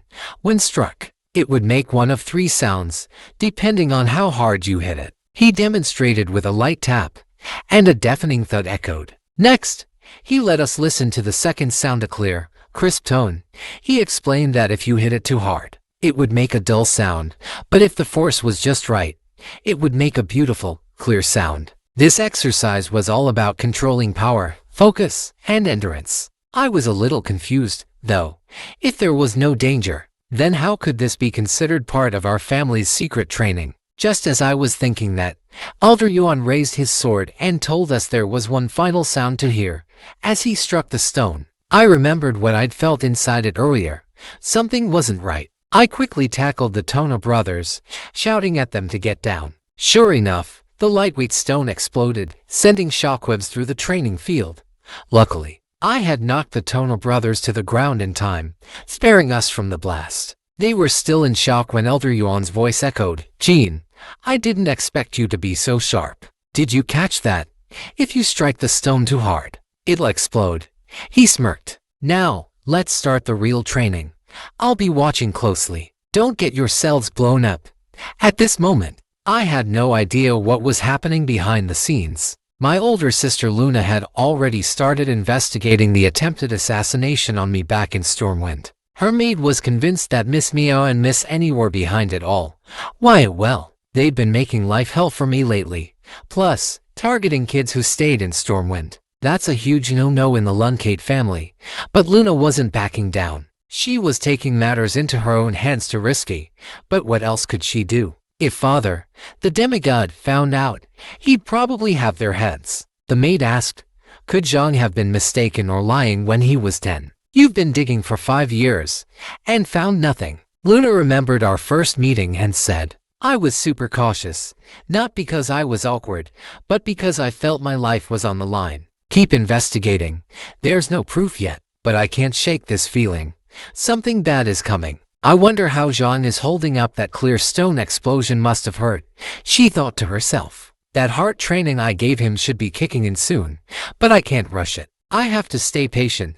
After all, even those two dummies, the Tona brothers, managed to finish their training back in the day, so there's no reason I can't do it. Meanwhile, I was still working on boosting my righteous energy. Old Master Yuan, watching us train, couldn't help but praise us. The Tona brothers were good, but Zhang, this little guy, was way ahead of them. By evening, after training wrapped up, Yuan warned us. He said to tell the Tona brothers that if they collapse like today, don't bother coming tomorrow. After we left, Yuan looked at our retreating backs with a satisfied grin. Those Tona boys held on longer than I thought.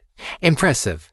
But Zhang, his expression shifted. Yuan sat there, frustrated and a little crazy, muttering, why is the most monstrous talent born the youngest in this family? If Zhang had been born 10 years earlier, he would have been the one controlling the Lunk family by now. And with that, he collapsed onto the ground, totally defeated. A month later, the first batch of tasks for the intermediate class training students had been assigned. The instructor was distributing the tasks when the fourth one came up. Eliminate the orcs. When the list of personnel for the mission was revealed, the instructor couldn't believe his eyes. It was none other than Misha and Balopta, students who had just advanced to the intermediate class with me. They were tasked with eliminating 25 orcs. The others in the room started murmuring. Did they really just send newbies to take on orcs? Are they asking to die? It'll be a miracle if they even make it back alive. One of the students I had previously severed an arm from joked, Hey Balop, make sure you write your will before you leave. Others chimed in, maybe you should ask Lord Jean for a blessing. You're gonna need it. At the mention of my name, Taemon was visibly angry. He was about to argue, but Misha quickly grabbed his arm. Don't start anything.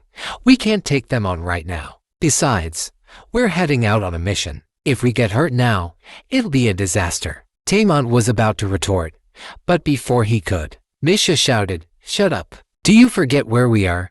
This is the Lunk family. We have to follow orders, complete our tasks, and return safely. That's how we get our revenge. When my oldest sister Luna trained me, she taught me one core principle.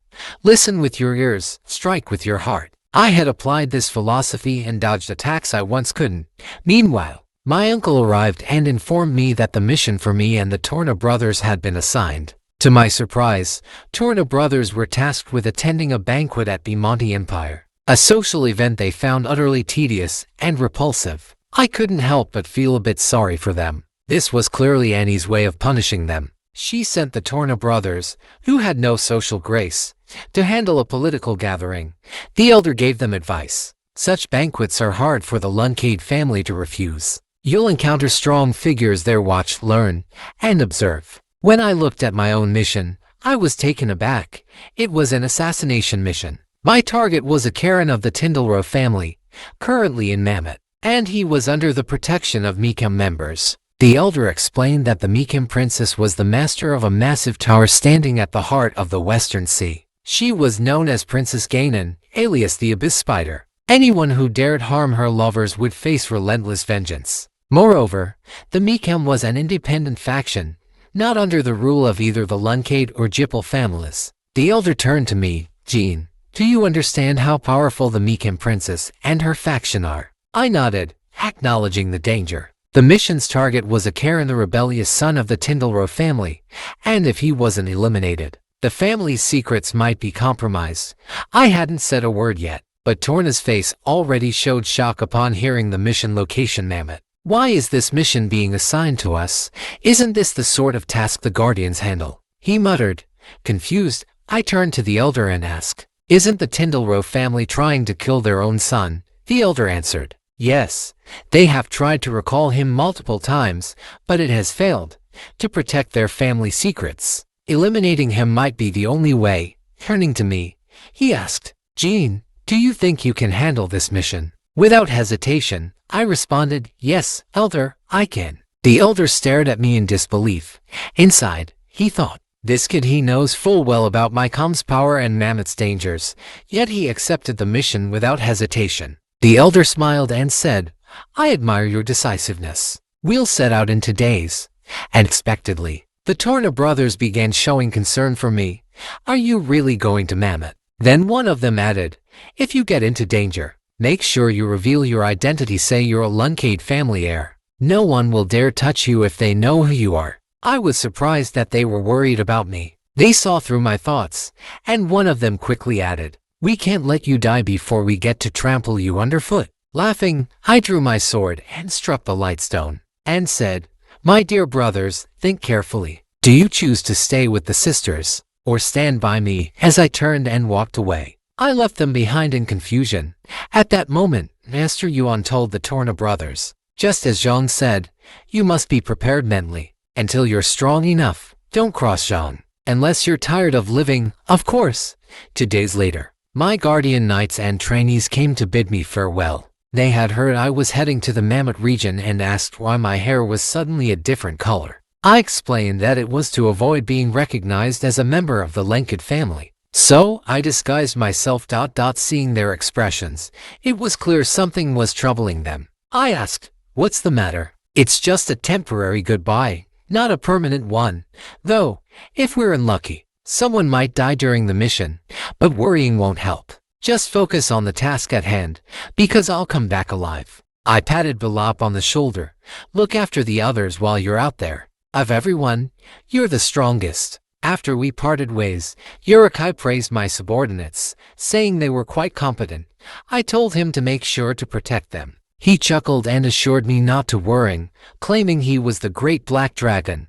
With a look of disdain, he turned and followed the trainees. Before he left, he reminded me not to become complacent just because of my disguise. Once Ulick left, Jilly couldn't help but think the next few days would be peaceful. The young master was about to go on a dangerous mission, and she was worried. After all, the target of the assassination was one of the Princess of the Maze's lovers. Although the young master was powerful, the Mammoth region was a truly dangerous place. I reassured Jilly, don't worry, I'll bring you a souvenir when I return. Goodbye. Rumor had it that the disgusting aura from the scum here made this land of outlaws barren. Upon arriving, everyone looked at me as if they thought I was easy prey. I ignored their predatory stares, flicked a silver coin, and ordered a glass of water and some simple food from the innkeeper. A towering man, at least 2 meters tall, came up to me, looking to cause trouble. He asked, who are you, a newbie? Acting tough, with that kind of air about you. I thought you were a 9-star knight. He even demanded that I kneel and clean his shoes. I looked at his smug face, said nothing, drew my short sword, and ended him as he collapsed. I turned to the innkeeper and asked, "Bring me what I ordered. How long do I have to wait?" Everyone watched in disbelief as the scene unfolded.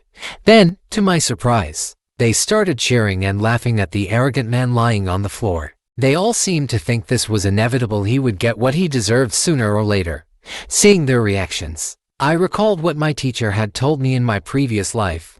The people gathered here were truly insane. My teacher had once said that if I wanted to be recognized by these lawless people, I would have to demonstrate my own dominance and strength. I thought about how, whether in this life or the last, my teacher had always helped me, and I hoped that one day I could repay them. Soon, the food and water I ordered were brought to me by the boss, who assured me that it wasn't poisoned and that I could enjoy it without worrying. I smiled and told him it was fine because poisoning was forbidden here.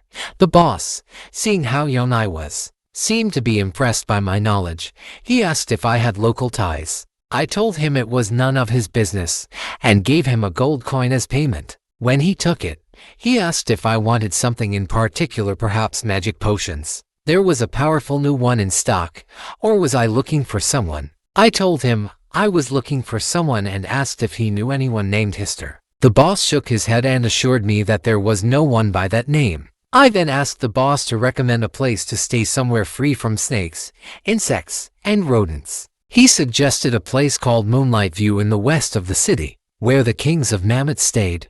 He assured me that no one would cause trouble there. On my way there, I reflected on my assassination target, Arkolan Chindro. He was a spoiled heir from a count's family, never having experienced hardship. He spent his days indulging in pleasures. His pride came from his handsome face and noble family bloodline. He was the type of person who bullied the weak to elevate himself. He must have hidden himself in this dangerous place because the princess of the hidden palace had become infatuated with another man. He likely thought he could attract her attention this way. His base of operations was most certainly at the Moonlight View Inn, and as the princess's lover, he was surely surrounded by bodyguards. I decided to wait in the lobby and observe the situation before making my move. To my surprise, I was in luck. As soon as I arrived at the Moonlight View, I saw my target. Arkolan was arguing with his subordinates, demanding that they buy him some magic potions. He claimed that without them, he wouldn't survive for even a second. In response to his insults, his men didn't hold back. One of them punched him unconscious, muttering in frustration about how they had to protect such a worthless man. They were baffled as to why the princess kept him around. Watching the guards carry Arkolan upstairs, I estimated that at least 6 of them were 6-star warriors. Dealing with Arkolan turned out to be easier than I thought. The real problem was how to avoid the guards and safely return to my family. Since poisoning was an unspoken taboo in Mammoth, using poison would certainly stir up a scandal. Additionally, Arkolan was protected by several guards, so I couldn't simply eliminate him directly. I decided to use a spell, Lightning Magic. With my 4-star magic power, combined with my Shadow Chow, I could generate destructive power equivalent to that of a 6-star mage. This level of power would surely lead everyone to believe that the attack came from a 6-star mage, and no one would suspect me. Even Ballad and Jipper had just recently reached the level of a 6-star mage. I activated my Shadow Chain in the room and prepared to cast my Lightning Magic. In an instant, the Lightning Magic, empowered by the summoned energy, filled the entire room. Thunder Kiran, a massive bolt of lightning struck, ravaging the entire Moonlight Inn. What I didn't know was that outside, a group of forces had arrived. Princess Maiko's daughter had brought a squad here. They saw the Moonlight Inn being torn apart by the powerful lightning magic and immediately assumed that the inn had crossed paths with some high-level mage. They also speculated that it might be connected to them, as 6 members of the labyrinth were inside, along with a Karen, her mother's lover. "Check the situation," said Keenless, the daughter of Princess Maiko. She didn't care whether Karen was alive or dead. She just needed to ensure the safety of her members. By now, the Moonlight Inn had descended into chaos, with wails and complaints filling the air. When the final bolt of lightning struck, everyone finally exhaled. Who cast that magic? Keenless gazed at the rubble and dust, praying that no one had been hurt. Meanwhile, the culprit, yep, that's me, emerged from the ruins. I thought to myself, the last strike probably contained all my shadow energy, pushing the power close to a 7-star level. Thankfully, Luna's pendant saved me from taking fatal damage. Looking around at the scene, I analyzed the situation. It seemed like the labyrinth members were all still alive, but where was Karen? If he wasn't dead, this was my perfect opportunity to strike. Just then, a silver-haired girl appeared in front of me. She stared at me, seemingly in disbelief. "Mammoth, you're my age, right? Are you okay?" she asked. "Looks like you got caught in that magic blast too." I was stunned. "Quick, get up," she urged. "We need to leave this dangerous place." Her guards reported that the members were safe, though injured, but nothing serious. Hearing this, the girl seemed relieved. She gave orders to her guards. "If they're still protecting Karen, kill him on sight. If you find any mages, capture them immediately." The guards bowed respectfully, responding in unison, "As you command." I stared at the girl. Could she be Princess Maiko's daughter? And from the sound of it, she was here to take care of Karen, which meant he was as good as dead, alive or not. At this point, there was no need for me to confirm if Karen was still breathing. The real question was, how was I going to get out of here? If Keenless recognized me, I'd be in big trouble. I quickly messed up my hair, covering my face, and planned to slip away in the confusion. Just then, the guards who had been protecting Karen came to apologize. They reported that Karen had died in the earlier magical assault. "Good riddance," sighed Keenless.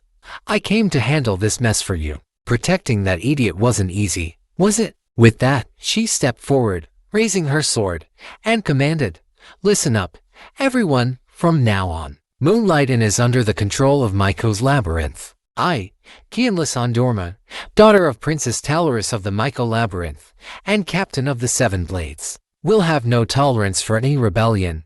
Anyone who resists will be considered an enemy of the labyrinth." Hearing her words, the crowd erupted into chaos. The people from the Moonlight Inn told her not to joke around. "Even if you're the princess of the secret palace, so what? This is Mammoth. Only the kings of this city have the authority to control the inn. You're overstepping your bounds. Besides, it's probably your secret palace that caused all this trouble for us." Ignoring the objections, she advanced and with a single sword strike, decapitated the man. "I just said it, those who resist will be considered enemies of the secret palace. The kings of Mammoth, what a bunch of fools. In this lawless place, you're all just playing king, thinking you can ignore the secret palace. If we find out this attack was aimed at us, we'll compensate you. But if the magic user was targeting one of you and we got dragged into this mess, what do you plan to do about it?" Her sharp words left everyone speechless. They had no choice but to submit to the will of the secret palace. She then turned to them, her reason for controlling the area already clear. "Anyone who continues to speak out will be executed." Some people agreed, eager to rescue the magic user and get their revenge. She instructed her subordinates to find the magic user among the survivors. Then, she turned her gaze on me. "Why are you still here? Didn't I tell you to leave? Didn't you hear?" I pretended to be scared, limping slightly. To my surprise, she laughed and said, "You're a big man, yet you're so scared. Carrying a sword with you and still acting like this. You're pretty cute." She pulled out a bottle of ointment, telling me to roll up my pants. As she applied it, she smiled, saying, "You're lucky to survive an attack like that. Now I'm even treating your wound. Consider this a great honor for your family." I leaned against the wall, saying, "I don't know how to repay you." She laughed again, saying, "You don't need to repay me. People like you don't have the ability to repay someone of my status. Just remember this as a good memory. Every time you think of it, just salute the direction of the secret palace. Goodbye." I smiled and said, "Goodbye." After she walked away, my expression immediately turned cold. Mission accomplished. What I didn't know was that the trainees who had joined me from the central class were about to finish their mission of eliminating the orcs. They were determined to return with all limbs intact, eager to slap the faces of those who had mocked them. Misha advised them not to get careless. So far, only 7 orcs remained to complete the task. These powerful orcs often traveled in packs with great coordination, but strangely, all the ones they encountered had been lone orcs. Killing them was easy. Misha probably thought a god was protecting them. or that Master Jean had divine protection, so they too were blessed with good fortune. After cleaning up the battlefield, Misha and the others prepared to continue their search, their minds completely focused.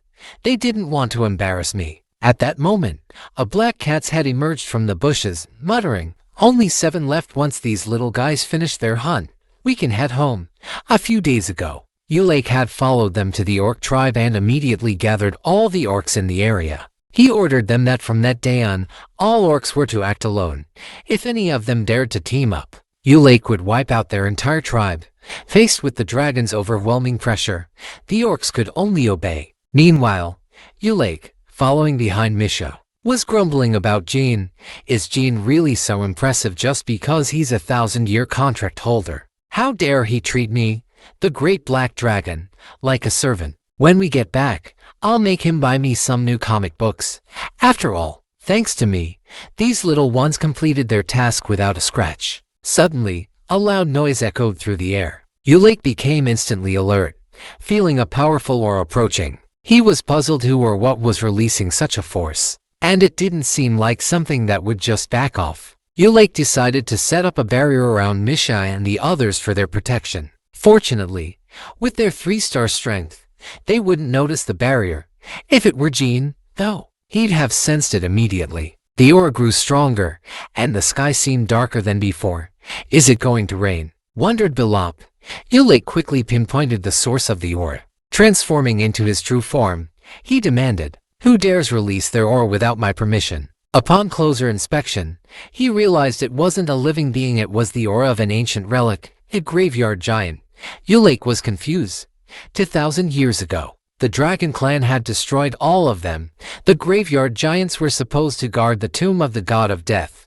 So why was one here? And settled, Ulick gathered his dragon energy, preparing to eliminate the graveyard giant in one blow. The giant roared in defiance, but Ulick's shadow-infused dragon energy swept over it, reducing it to ash. Reverting to human form, Ulick winced in pain. "I haven't used my powers in a while, and now I feel sore all over." But his thoughts quickly turned back to the graveyard giant. This couldn't be a leftover from the Dragon Clan's past. It had to be connected to the Jipper family. What were they plotting? "I'll keep this to myself for now, and won't tell Jean. If anything happens, I'll protect him. Let him grow for another 10 years, and then he'll be able to stand against the Jipper family." The next day, the sorcerer Bubel rushed to report to Bishuk, the deputy leader of Jinjiro's group. His art piece, the graveyard giant, had been destroyed. Bubel was heartbroken and had no idea who would do such a thing. Bishuk, however, wasn't concerned about the art piece. "That's not important. I've already investigated the site. The one who destroyed the graveyard giant was a dragon." Bubel was shocked. Could it be? Did the Dragon Clan discover our plan so quickly? Bishuk remained calm. "We can't be sure yet, but this is definitely a warning. Stay here for now. I'm going to have a chat with the Jipper family." At that moment, I had just returned to the intermediate class of my family after completing the mission. The elder congratulated me on finishing the task and coming back from Mamite with all my limbs intact. And this also meant that the scouts who had assigned me the mission had miscalculated. They were probably furious right now. After the class was dismissed, I found Bilop and Misha and congratulated them on their safe return as well. Meanwhile, the training student I had severed the arm of was gathered with others, discussing me. They had heard that on the day Sir Jean planned to carry out his assassination mission, a magician had coincidentally attacked the hotel where the target was staying. They couldn't help but sigh, "Damn it. Sir Jean is really lucky. Not only is he born into the Lunk family, but he's also always blessed with good luck. And like us, no matter how hard we try, we're just intermediate class trainees." They clearly didn't respect me.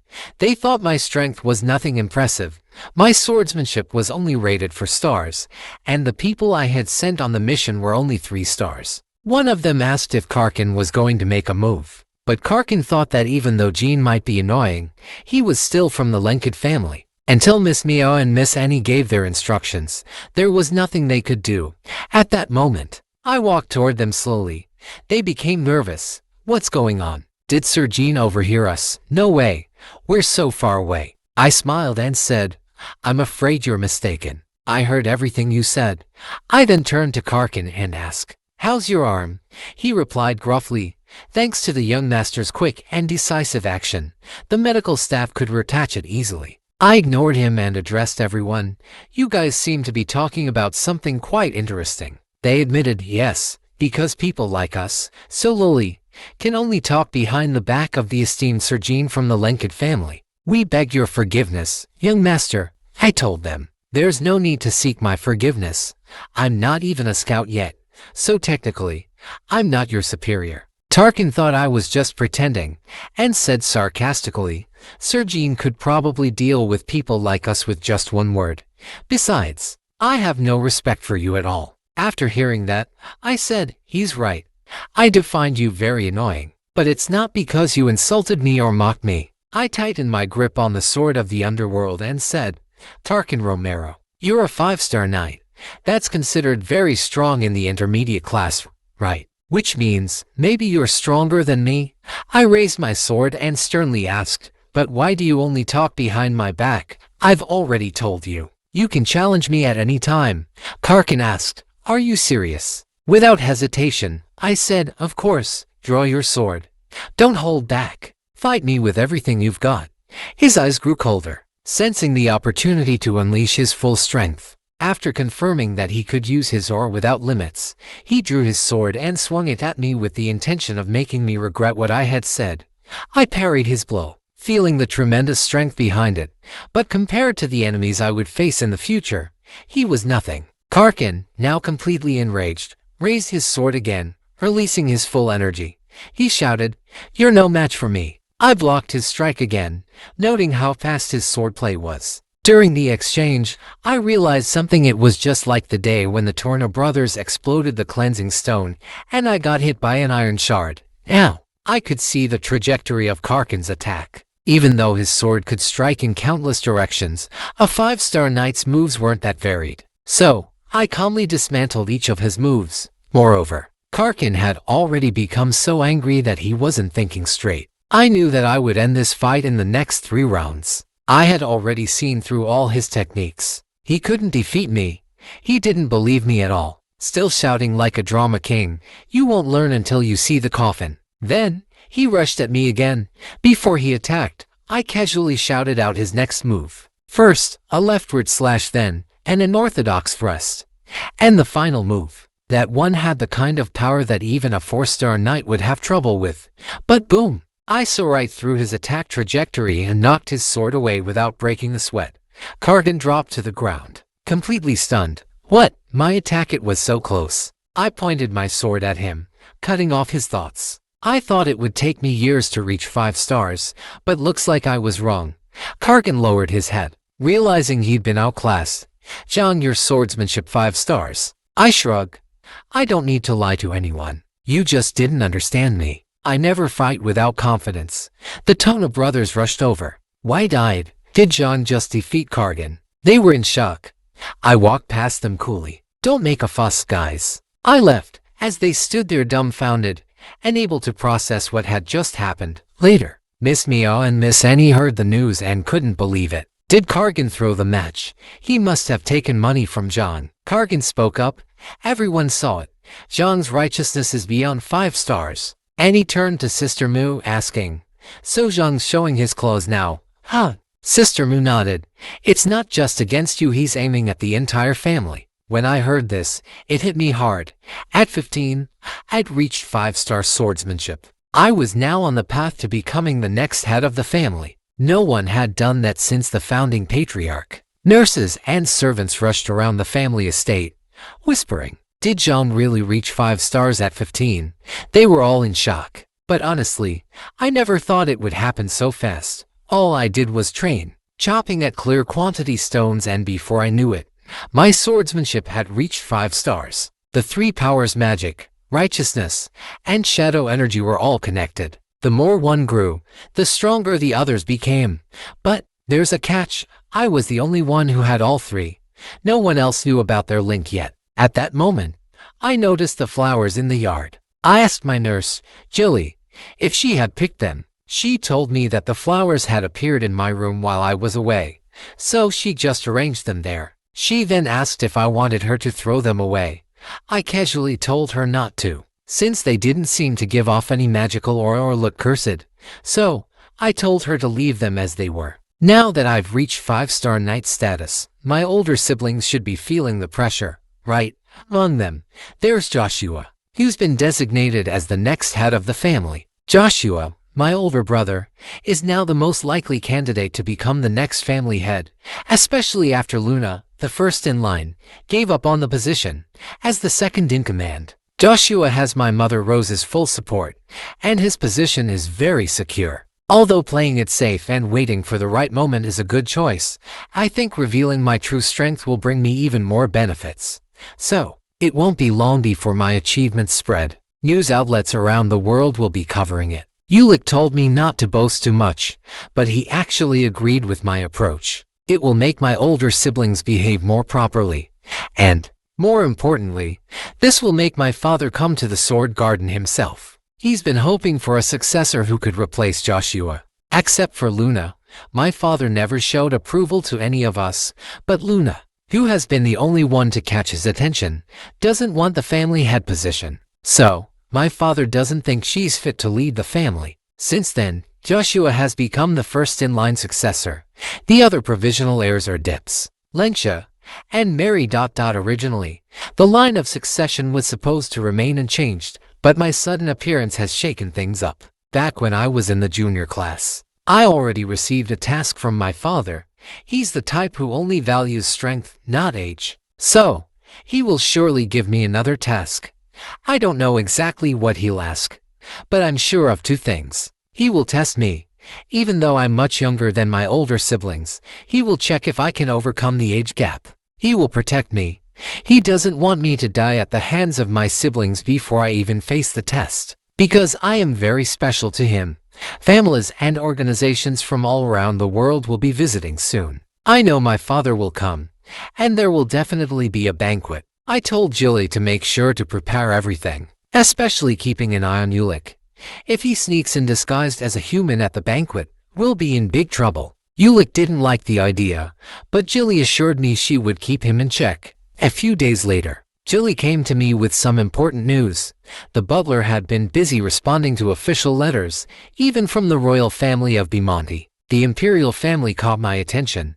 Who would have thought these mystics were curious about me? And the most important news Jilly brought was from my father, the family head. He'd sent Khan to inform me that he would be coming to the family home in a month. Upon hearing this, I slammed my book shut. My older siblings had been behaving much better lately. Everyone was now watching me closely. If any of my siblings tried anything against me now, it would make them look scared of me or resentful either way. It would hurt their reputation. Just then, the butler, Pietro, burst through the door, panic written all over his face. He shouted, "Bad news, young master. You've been assigned a mission. The mission location is the Kalan ruins, in the council hall of the Sword Courtyard." At this moment, my mother was furious as she scolded my older siblings. She asked them how the heck they were handling things as the vanguards. She was seething with anger, especially since they had sent me, Jane, to the distant Jipper territory. As she was scolding Meow and Annie, I slowly pushed open the door and stepped in. "Mother," trying to control her anger, said Jean, "We're here." I took a glance around at the cold faces in the room and calmly replied, "Yes, I'm here." Present were Lensha Lenkid, the third vanguard of the family, Lan Lenkid, the fifth vanguard, and Vigu Lenkid, the sixth vanguard. Mother asked if I knew where my next mission was to take place. "The mission site is the Kolan ruins," she said. I replied, "Yes, I've heard." Then, Mother immediately issued an order to cancel the mission. I was not to go to the Kolan ruins anymore. This didn't sit well with some of my siblings, especially Meow and Annie, who were upset. They asked Mother, "Why are you doing this?" Mother's temper flared up again. "Shut up," she snapped, then turned her eye toward them, accusing them of only ever wanting me dead. Meow, still not satisfied, asked, "Is it so strange that we want Jean dead?" Annie, joining in, also expressed confusion, not understanding why Mother always seemed to favor me. Regarding the power struggle between us siblings, both Mother and Father had always taken a laissez-faire approach, encouraging us to fight it out more fiercely. After all, the family needed that kind of intense competition, right? Mother must know how we were all oppressed and schemed against since childhood. Even when we were in the intermediate class, the older siblings had been given plenty of difficult tasks. Mother, hearing Annie and Mel's objections, closed her eyes and said, "What you're saying is true. The family does allow competition, and sometimes you can do anything to win. But tell me, did any of you reach 5 stars when you were 15? Annie and Meow froze in silence, not knowing how to respond. Mother continued, "Jean is different from you. If you had his strength at your age, maybe I would have protected you too. But the fact is, you didn't, and you weren't worth protecting. Now, as vanguards, you still haven't grown up. What's the use of being protected by the family?" Then, Mother issued punishments.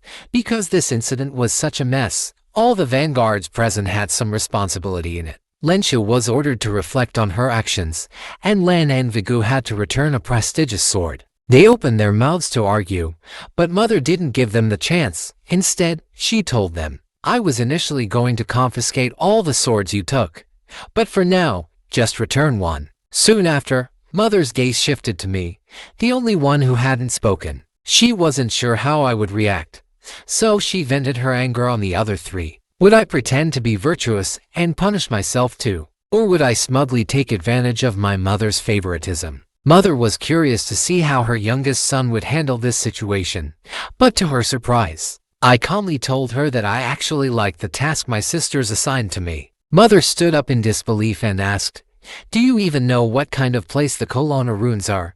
I nodded and replied, "Of course I know. It's the territory of the Jipper family. Our family once tried to take it over but failed." At that moment, there was no hesitation or insincerity in my eyes. I confidently told her that even though it was dangerous, I had no intention of backing down. I added, "My sisters must believe in my abilities if they assign me such a difficult task." Mother scolded me, asking if I was pretending to be brave, and if I truly didn't understand how dangerous the task was. I assured her that was not the case. The tasks assigned by the Lunk family cannot be changed casually, or else people will say our system isn't strict, I said. Mother tried to reason with me. "No one dares to question the Lunk family, but your sisters just want you dead. They can't kill you directly, so they're using their power as the vanguards to assign you to a task that will likely get you killed." I firmly told her, "Although I'll undoubtedly lose to my sisters right now, if I succeed in the task, it will be a victory. So I think I still have a chance to win in this battle against my sisters." Mother, hearing my words, stopped trying to dissuade me. She warned me that the Kolana ruins were extremely dangerous, and I could lose my life with a single mistake. She told me to be extra cautious. At that moment, I made a small request. If I complete the task and return alive, I want the swords that my brothers have been forced to return. Since even you think this task is so dangerous, I think asking for some extra reward is fair." Mother didn't respond immediately. My 2 brothers didn't understand why I wanted their swords. They even told me to abandon this dangerous task and just pick one of their swords. After all, you need to survive before father arrives. I found it strange and almost laughable. If they thought the swords were so important, why didn't they stop my sisters from assigning this task to me? Mother interrupted our argument, agreed to my request, and told us all to leave the room. After everyone had left, Mother stood there, worried. She feared that her youngest son, Jean, might end up like his eldest sister, Luna. So she had intentionally trampled on the pride of his older siblings in front of him. Seeing how Jean had behaved, she realized her worrying wasn't warranted. When Xylon returns, he would surely be proud of having such a strong and determined youngest son. As we walked out of the room, Sister Annie teased me. "Do you really think you'll be lucky enough to survive?" But I ignored them, smiled, and prepared to leave. Annie called after me, telling me not to be so calm, because this time it wasn't a solo mission, and I wouldn't be alone on the road. I turned back and thanked Annie for her concern. Then, with a meaningful smile, I said, "Goodbye." On the day of the mission, I realized that all my teammates heading to the Kolan ruins were from N's group. They had completely changed their attitudes. Gone was their usual arrogance and disdain, replaced by polite smiles. They claimed it was an honor to work with me and eagerly introduced themselves. Some of them even apologized for their previous disrespectful behavior. Even Kargan, the guy whose arm I had chopped off, promised not to disappoint me anymore. I told them it didn't matter. What happened in the past should stay in the past. This mission is about mutual assistance. But in my heart, I was thinking, honor. What a load of nonsense. We're heading into a dangerous place, and these people probably want to use this opportunity to get rid of me. The mission was about retrieving for relics from the Kolin ruins. Originally, Kolin was a tribal area with tens of thousands of native inhabitants, but it is now part of the Jipper family's territory and under the control of the Palran Kingdom. Hundreds of years ago, it was the Jipper family who discovered this place, killed most of the natives, and turned the survivors into their slaves. Now, the Jipper family claims to respect the natives, but that's just for show. In reality, the natives are still treated like slaves. No one cares about their lives or rights, and their situation has never improved. The Jipper family made these people help manage the Kolin area, covering up the atrocities they committed in the past. The Jipper family, as one of the two major families that split the world with the Lunk family, cares deeply about their reputation. However, this time, they lost control of the situation.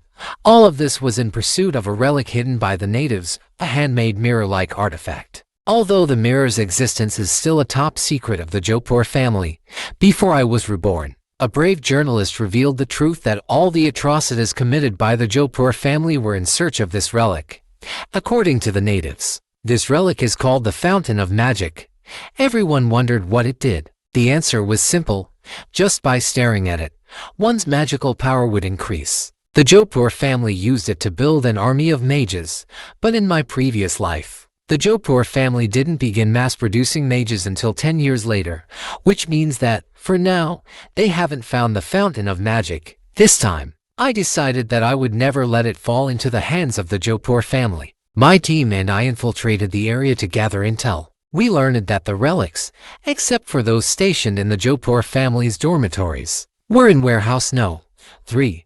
Although a surprise attack seemed easy, the Jipper family had certainly set up magical defenses. At that moment, Kargan said with great determination, "Young master, don't worry.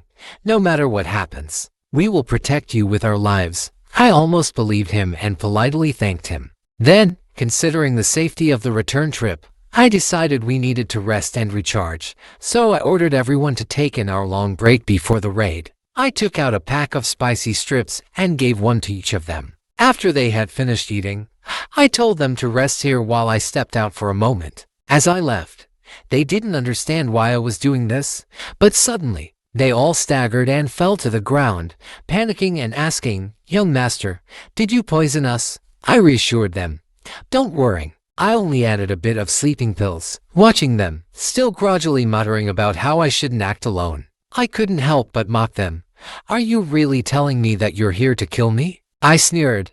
"If you keep acting all arrogant like before, I won't even be on guard." But it's only natural for dogs to obey their master's orders. Only the blood of pure-blooded Lunk family members can awaken the slumbering magic array. As the youngest son of the family, I stood alone before the third warehouse of the Jipper family. There were guards stationed here, though they didn't believe they needed to be vigilant. After all, who would dare provoke the Jipper family? But they were unprepared for my sudden appearance, which quickly dealt with one of them. The remaining guards shouted, "Who dares to step foot in the forbidden grounds of the Jipper family?" I locked eyes with him and calmly introduced myself. "My name is Jalan Lenkid." With those words, I moved forward and ended his life. I was surprised that such an important place only had 2 guards. The warehouse door had nothing more than a simple lock, and there was no sign of any magical wards. This suggested that the Jipper family didn't view this place as very important. I slowly opened the door, and what lay beyond was the Blood Ward magic array. Everyone thought this array was used to test bloodlines, but in truth, it actually tested whether the visitor was human or a magical creature. If the visitor was human, the array checked for diseases. This meant that any normal human blood could pass through the array undetected. To avoid leaving evidence, I took the blood of the fallen guard and sprinkled it onto the array. In the next moment, the magic array emitted a red glow. I understood that the first ward had been broken. It was time to search for the relics. But what I didn't expect was that an anomaly occurred. The previously calm magic array suddenly erupted in a violent surge of energy. I didn't know why this had happened. After all, I had used the blood of the guards. Why had the blood ward magic array been activated? Perhaps the blood's owner was diseased, or perhaps it wasn't human. Before I could think further, the guard I had knocked down earlier suddenly revived, and his appearance had drastically changed. I quickly retreated, stunned by the monster before me. I cast a wind magic spell, Silent Wind, to suppress the creature's attacks. I hadn't wanted to use magic, fearing it would reveal the magic fluctuations in the area, but I had no choice now. A fight seemed inevitable. I drew a short blade from my back and struck the attacking creature. It shrieked in pain and was about to retaliate, but I quickly drew my underworld god sword from my waist. These two monsters were tough opponents, but when they saw my 5-star righteous aura, they froze in shock, halting their attack. I realized that the monsters recognized my righteous energy as a dangerous power. However, these monsters had a powerful regenerative ability. The wounds I inflicted healed almost instantaneously. This regeneration power was only found in high-level magical creatures. But these creatures weren't magical. They were once human only a minute ago. This was the Jipper family's territory, where countless magicians were stationed, along with the oppressed native residents and mysterious creatures. It suddenly occurred to me, were these monsters living magic statues? Creating living magic statues was a recognized grave crime. Unless the Jipper family was using the Kolana ruins as a laboratory to research forbidden magic. I didn't have time to consider further. The living magic statue attacked me again. After blocking the strike, I assessed its speed and strength, which were roughly equivalent to a 4-star beginner warrior. However, they seemed to lack much intelligence, making them relatively easy to handle. To truly defeat a living magic statue, one only needed to destroy its core. The core was generally located in 3 places inside their bodies. After determining my strategy, I decided to target the head first. But when I struck it, I found the creature's power and speed grew even more frenzied. Since the core wasn't in the head, it must be in the creature's dantian, as these creatures were created through forbidden magic and not like regular magic statues. Only the dantian could house their core. I then unleashed my righteous energy into its body. Next moment, a core, made by human hands, fell out of the monster's body and hit the ground with a thud. With a single strike, I drove my sword through it. I was furious. How dare the damn Jipper family treat people like experiments? I turned to face the other monster, using the same method to remove its core. After dealing with these two monsters, I was glad I hadn't used any high-level magic. The magical fluctuations weren't too noticeable, but these poor souls turned into living golems. Never asked for this fate. No one would willingly become such a creature. Once transformed, you lose all hope of a future, becoming nothing but cannon fodder. The Jipper family dared to commit such monstrous acts. I would never let them get away with this. Even if I exposed everything, the Jipper family would probably deny it. But making living golems is a capital offense. Any trace of evidence, and the Empire will investigate. I decided to gather the evidence and continue with my task. If the Jipper family faces an investigation, they will use their power to cover it up. This is something I can't solve right now. I'm not strong enough yet. The noise we caused earlier didn't attract any attention. This shows that the Jipper family doesn't think this place is important. If they knew the guards here were living golems, they would have acted differently. Not everyone here is involved in this forbidden magic research. I noticed the warding magic on the stone tablets was simple, but the one on the vessels was much more complex. I thought it would take a lot of effort to break the warding spell, but with the living golems already dealt with, no one would dare make a scene about what I did. So, I gathered my magic and focused. Adding wind and fire elements would boost my spell's power. With my current 4-star magic and 4-star shadow energy, I could unleash at least 6-star destruction. No need to hesitate anymore. I unleashed a flame explosion. In an instant, a massive surge of magic flooded the area, lighting up the entire Cologne ruins. However, I didn't know that a few days later, my sister Annie would be lying on the ground, being scolded, and the one scolding her was none other than Luna, my older sister. She was furious. Jean was 10 years younger than them, so why were they treating him this way? Luna demanded an explanation from them. How could you two, as the pioneers of the Lenker family, challenge Jean to a ranking battle? The ranking battle rules were clear. Pioneers can only fight pioneers, and non-pioneers can only fight non-pioneers. This was an unwritten rule.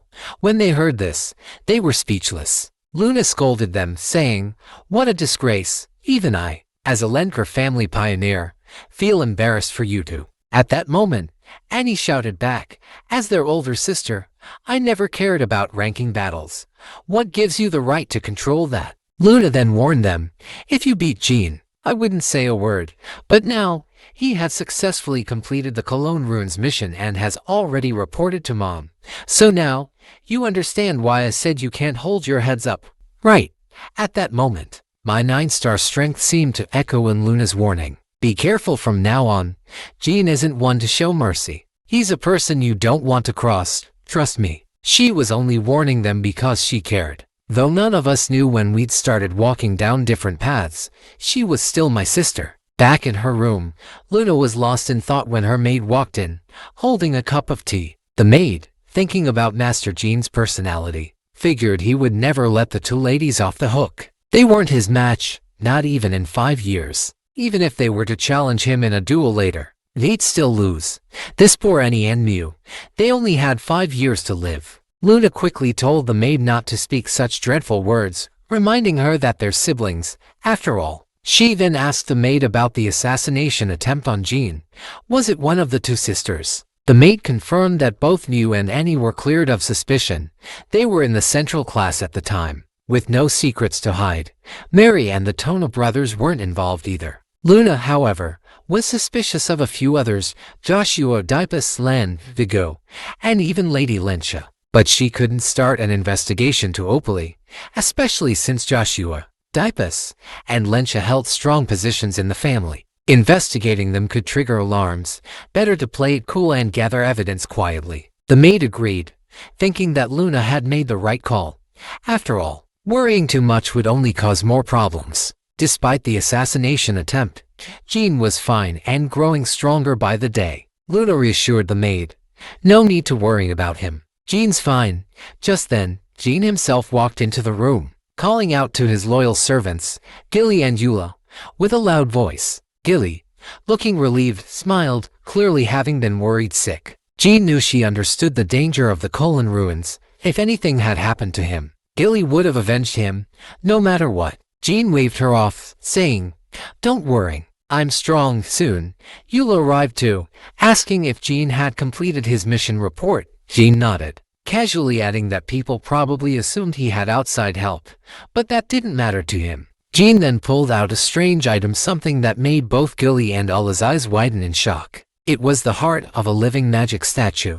Eula examined the heart, immediately declaring that the magic statue was a failed experiment. There's no way you'd have made it out alive from the Cologne Ruins if it wasn't a botched creation. Eula's shock deepened when he heard that the statues had powerful regeneration abilities, and there were 2 of them. "What the hell is the Jipper family doing?" he muttered. After all, the Cologne Ruins were their territory, meaning this was likely their handiwork.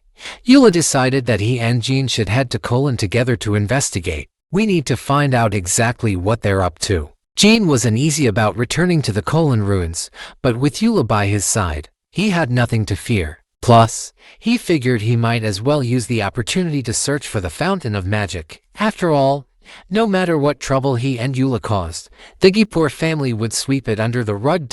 With the plan set, Jean wrapped up the current mission.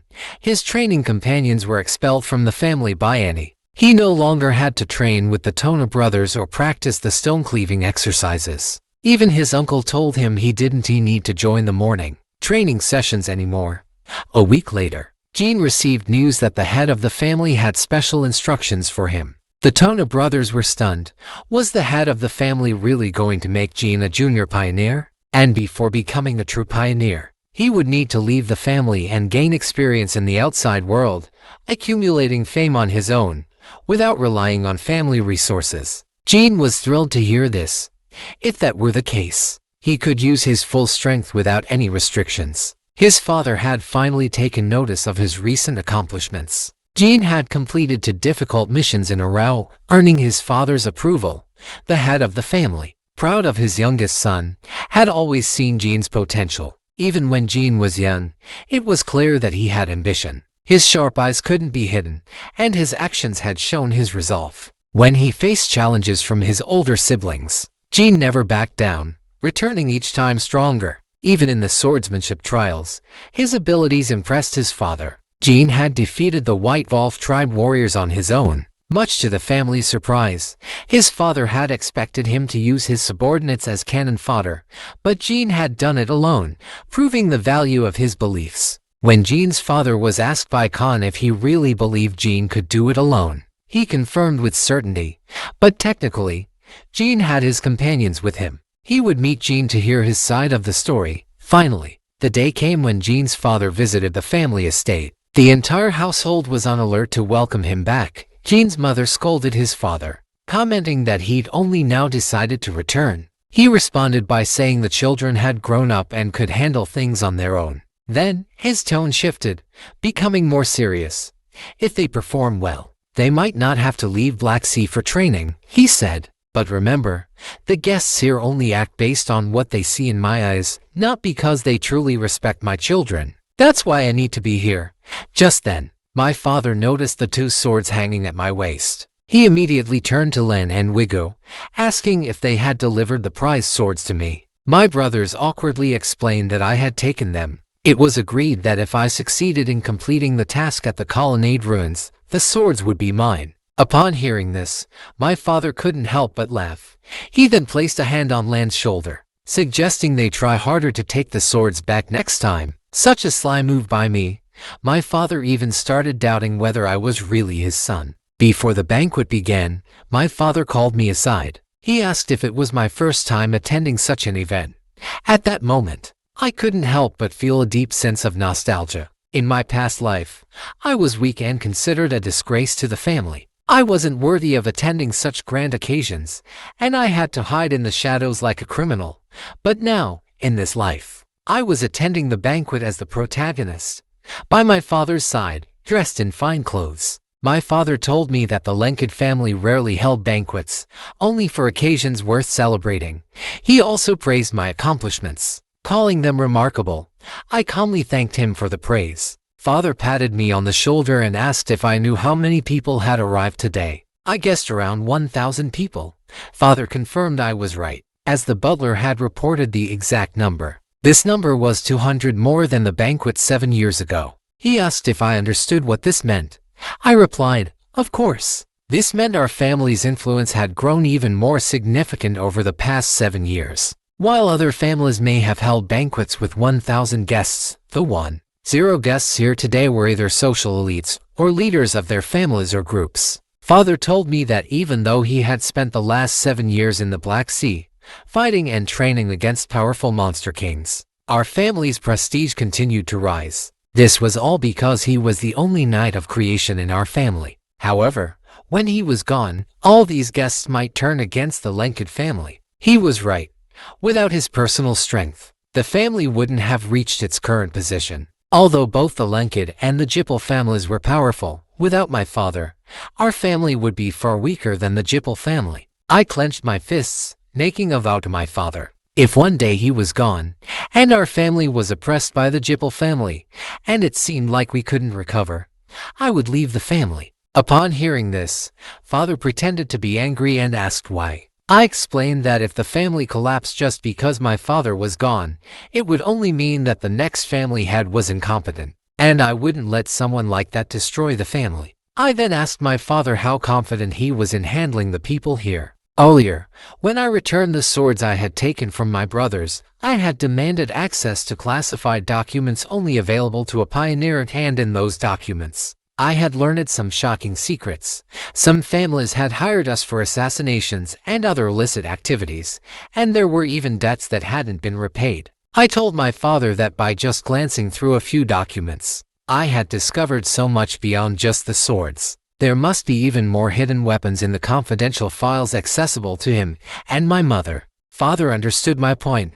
Even if he wasn't around, we could protect the family by using these secrets. I agreed, telling him that without his Knight of Creation strength, we would have to rely on these weapons to guide the family forward. Father nodded in agreement but reminded me that the Jipper family also had their own leverage over these people. I smirked and told him that the Jipper family had no reason to blackmail these people, since the image of the villain belonged to the Lunk family, not the Jipper family. I concluded by telling him that if the next family head couldn't use these secrets effectively, I would leave the family and prepare to retaliate against the Jipper family even if it took years. Father chuckled, agreeing with me. He said only by staying alive could one take revenge on the enemy. Then he glanced at me with a smile. None of his other children would dare speak so openly about the family's potential downfall. They only complained and spoke in vague terms. But his youngest son, Jean, boldly expressed his thoughts about the family's future.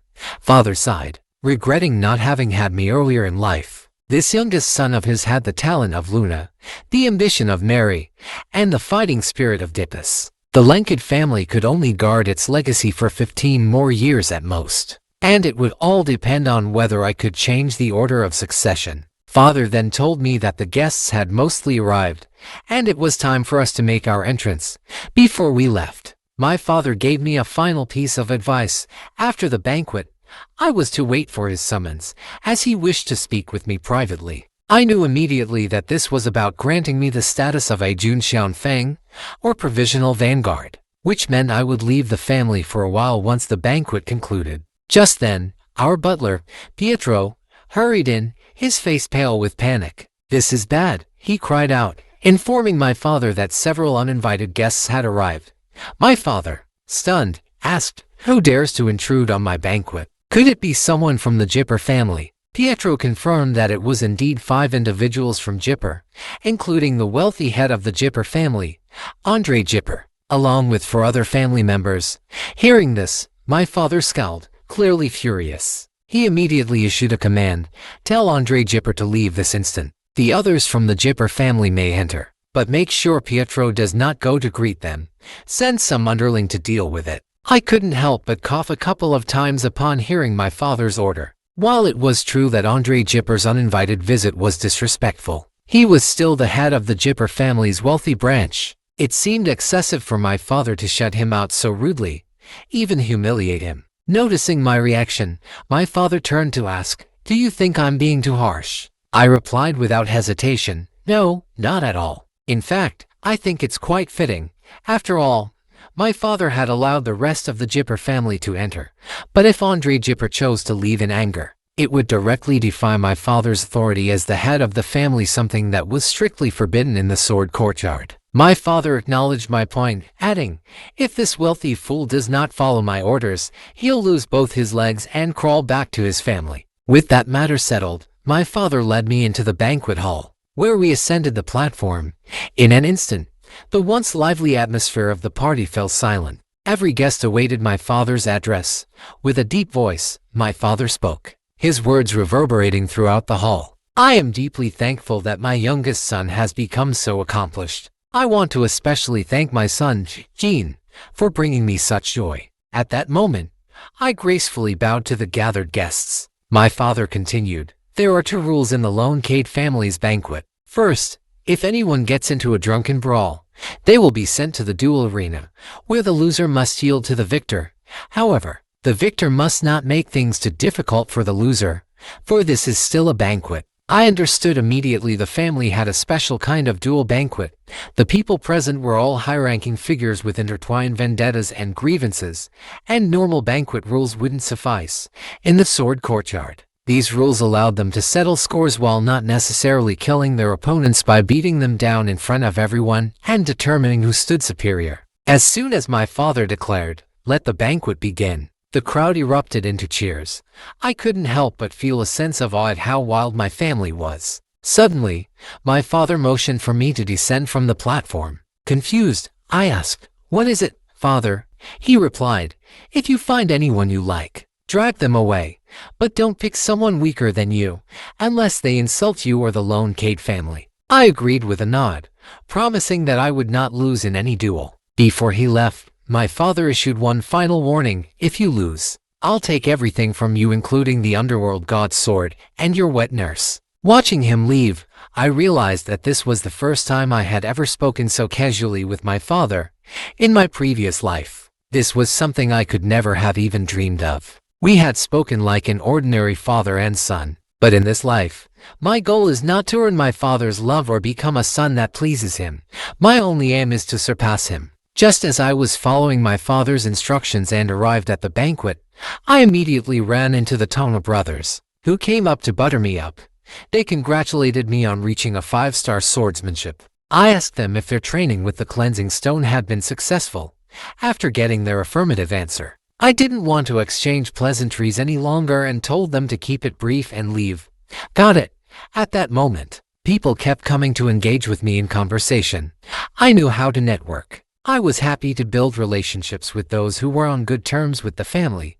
While I was chatting happily with them, suddenly a large hand came down hard on my head. A loud voice followed. I'm curious, what kind of little brat reaches 5-star swordsmanship at just 15 years old? This person was Ugg, and if this were not a banquet, his hand would not have been his in 3 seconds. I greeted him gracefully, but he shamelessly said I wasn't showing him respect. Even though he was an elder of the Tuga family, I didn't need to show him any courtesy. So, I disdainfully responded, Ugg from the Tuga family, listen up. Everything you've said just now is an insult to me and those who respect me. If you want to talk about seniority, anyone here can be your senior. Just look at how your seniors treat me. Now, apologize to your seniors immediately, or I will take your life. The Tuga family member immediately placed a hand on Ugg's shoulder and urged him to apologize, claiming that the young master had spared him.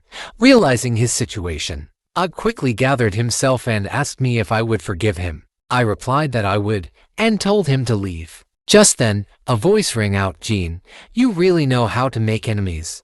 The voice came from my 9-star warrior sister, Luna. She told me I should occasionally act a bit more charming. I smiled, raised a glass of champagne to clink with hers, and told her that today, I was representing the Renkid family. She asked me what I would do if Ugg requested a duel, given he was a 6-star warrior. I said, if that were the case, I would only use him as a stepping stone for my banquet. My sister looked at me deeply and said she must have been right. I was indeed talented and clever, which is why someone would want to harm her youngest brother. Then she told me she was heading somewhere else because this banquet was for me. She didn't like the place and urged me to grow up quickly, so I could dance with her one day. I was still too short, but if I were taller, it would have been perfectly coordinated. Before leaving, she suddenly remembered something. She wanted to give a reminder to the people around us. With that, she pulled my head onto her shoulder and said, this way, everyone will know that you are my beloved little brother. Some will be too intimidated to offend you. Sure enough, everyone who witnessed this was stunned. Is this really Luna, the 9-star killing god? They muttered. It seemed the rumors were true. She loved her brother very much. However, one figure in the crowd trembled, biting his collar awkwardly, and murmured that he also wanted to snuggle up to Lady Luna. He even wanted to write her a poem. This was Bijou Kai, the deputy leader of the Golden Falcon, who, surprisingly, was a fan of Luna.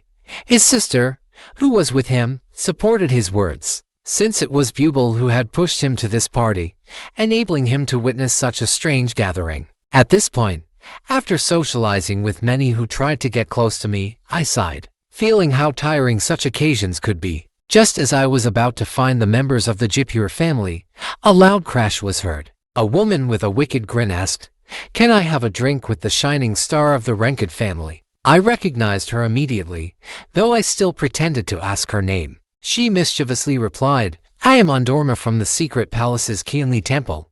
It's a pleasure to meet you. Jean Renkid, what kind of story will unfold when two shining stars from two great families meet at a banquet? As the youngest daughter of the secret palace, Kianli temple, Ondorma expressed her pleasure at meeting me. I slowly poured her a glass of champagne, replying that it was an honor for me to get to know the daughter of the princess of the secret palace. Then we went back and forth with compliments about each other's families. However, during our conversation, I sensed that she might have already recognized me. But why hadn't she brought up the incident with Mammoth? After all, it was just a little bit of dirt on my face, so there's no way she couldn't have recognized me. At that moment, Cheryl Andermar stated that she had a question for me. I noticed her gaze gradually turning cold. Young Master Zhang, she said, is your leg injury healed? I was taken aback at first but quickly responded, "It's fine now, thanks to a certain high-ranking individual who personally applied medicine to it. I recovered faster than expected." Cheryl Endermar then asked, "Could you explain why you were at the Mammoth Moonwell Inn back then? I've been unable to identify the one who used magic to destroy the inn, and I suspect the young man who was released might be the culprit." I smiled faintly and replied, "The use of magic has nothing to do with the Lunk family," she countered. "Even though members of the Lunk family can't use magic, it's possible that you hired a sorcerer. Moreover, among those at the inn, the only one worth provoking a Lunk family member would be someone from the Myth Palace." She paused, her gaze piercing as she continued, "As the captain of the Myth Palace's 7-sword team, I need an explanation from you." Only then did I understand that she believed my target was a member of the Myth Palace, but she was unaware that my true objective was the useless Akka. She stared at me, and moving, assuming I was pretending to be clueless. Instead of getting angry, she smirked and became even more unceremonious. "I'll drag you to the duel arena. Jean Loncod, defeat you first, then spit on your disgusting face. Let's fight, little son of the renowned sword family." Seeing her full of fighting spirit, I couldn't help but pour some cold water on her enthusiasm, saying, "My father doesn't allow me to duel with people weaker than me." However, I still casually approached her, "But if you really insist, I can oblige." I led her to the family's duel arena and instructed my subordinates to fetch 2 good swords for us. But before the duel began, I paused for a moment, considering her identity as the daughter of the Myth Palace princess. Since we were surrounded by onlookers, if I were to defeat her in front of them, it would surely hurt her pride. At that moment, Cheryl stopped me and suggested we set some rules. "If I win," she said, "you must tell me everything about what happened at the Mammoth Inn that day." I agreed without hesitation. "Fine, but if I win, you must pretend that you never saw me that day." With that, our duel began. However, when my sword clashed with hers, I found it suddenly frozen in place. This was a unique skill of the Endermar family bloodline, the 10,000 Eyes sword. I smiled at her. "I didn't expect you to use your secret technique right from the start. Is this really to make things difficult for me, the little son who hasn't even learned your family's martial arts yet?" I teased. As our battle unfolded, I began to experience firsthand the Endermar family's legendary swordsmanship. The primordial cold ice technique made me feel as though my very soul was trembling. But she soon realized that I could neutralize every strike she made. She thought to herself, "No wonder it's Jean Loncod, only 15 years old and already at the 5-star swordsmanship level." But even so, she remained determined. "As long as I execute the 3rd form of the 10,000 Eyes sword, I can close the gap between us, even with the 1-star difference." At that moment, I was unaware of her thoughts. While she could use the 10,000 Eyes sword, my overall strength far surpassed hers. Still, I was uncertain how powerful the secret technique was, so I couldn't afford to be careless and needed to respond with my own martial arts. When I was a child in Stormwind, I had read countless secret tomes and learned the most powerful techniques among them. To my surprise, the first time I would use one of these techniques would be in the family's duel arena. Just then, Celis Endermar gave a wicked smile and said, "It's all over now." Immediately, a fierce snowstorm swept around me. This was the 3rd form of the 10,000 Eyes sword, Avalanche. I hurriedly defended myself, but sharp ice crystals cut through my clothes and scratched my face. Standing amidst the snowstorm, Celis looked like the confident victor, yet what she didn't expect was that I, in the midst of her attack, grinned widely. She couldn't understand why this young boy was smiling. This was her strongest secret technique. Even a 5-star swordsman would bow to the 10,000 Eyes sword under the power of the Mithril Palace's secrets. But just as she began to feel uneasy, my sword was already at her face. Celis quickly leapt back to dodge, yet she didn't expect that my sword, filled with righteous energy, would explode at that moment. I shouted, "Watch out, Celis Endermar. If the youngest son of the Lankid family defeats the youngest daughter of the Mithril Palace, it will cause quite a stir." Just moments ago, I had faced the Endermar family's ultimate skill, the primordial cold ice. And if I hadn't had my own secret technique, I would have surely lost. But to my surprise, the righteous sword I thrust out was about to explode next to her. I quickly warned her to dodge, but it was too late. In an instant, A terrifying energy wave engulfed the center where she stood. I regretted using Altira family's secret blade fury. Its power was too much for someone of Celis's 4-star level to withstand. I quickly pushed through the smoke to search for her. If she hadn't dodged, she would have either died or been severely wounded. Luckily, Celis wasn't harmed. But now, as the proud daughter of the Mithril Palace, her pride had been wounded. She resented herself for dodging in fear of death and injury.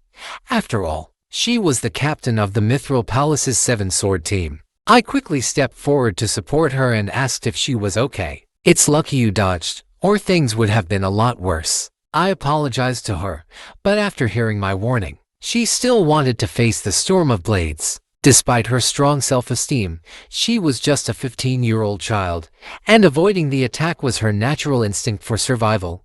I comforted her, saying that if it were me, I would have dodged as well. She nodded in agreement but did not seem comforted by my words. Then, Celis took something from her clothes and slowly opened it. It was a box of ointment. "Your face is injured," she said, before applying the ointment to my wounds gently. "Jean, let this be my way of thanking you for sparing my life." I felt the coolness of the ointment and asked, "Is that all it takes to pay back the life of the heir to the Mithril Palace?" Celis brushed off the dust on her clothes and told me, "Don't worry, I'll return to being the arrogant Celis Endermar you know. Today was just our first meeting." With that, she turned and left. Watching her back as she walked away, I felt a strange sense of reluctance.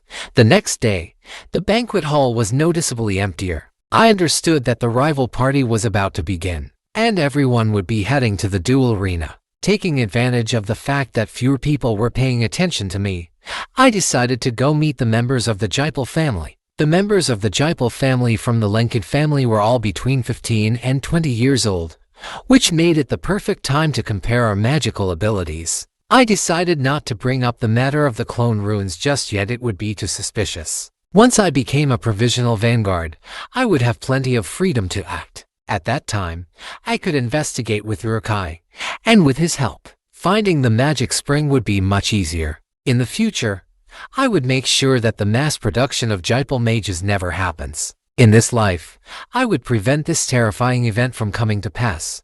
At that moment, a voice rang out. How did a little black cat end up at the Lunk family banquet? Turning toward the sound, I saw it was Seely's Ondolma, with Ulick snuggling in her arms. When she flipped open Ulick's nameplate, she discovered the cat's name was actually Dora Lunkide.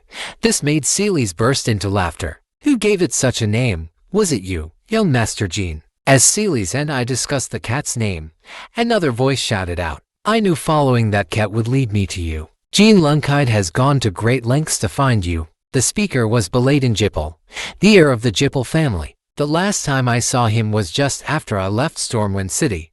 Now, he seemed eager to remind me of his presence. I feigned not recognizing him, simply to avoid him getting closer. I pushed away his hand resting on me, telling him not to bother me. But he wasn't offended.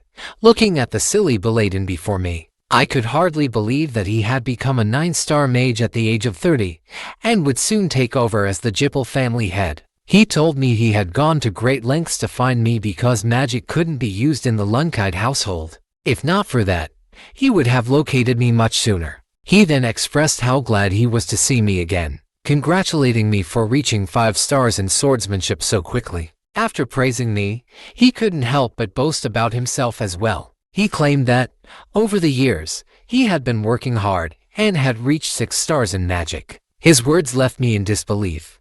He was bragging that his magic was now 1 level higher than my swordsmanship. I thought to myself, the most talented of the Jipper family, Beladen, only had 6 stars in magic at 18.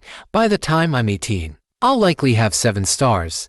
Was he hiding his true strength? But judging by his smug expression, he didn't seem to be. If he only had 6 stars at 18, then after the family head's departure, the one standing at the peak of magic would definitely be me. Beladen's strength made me certain of my own potential. Still, I reminded him that sometimes silence is golden, and asked why the Jipper family hadn't sent an official invitation. Yet he was here at the Lunkide banquet.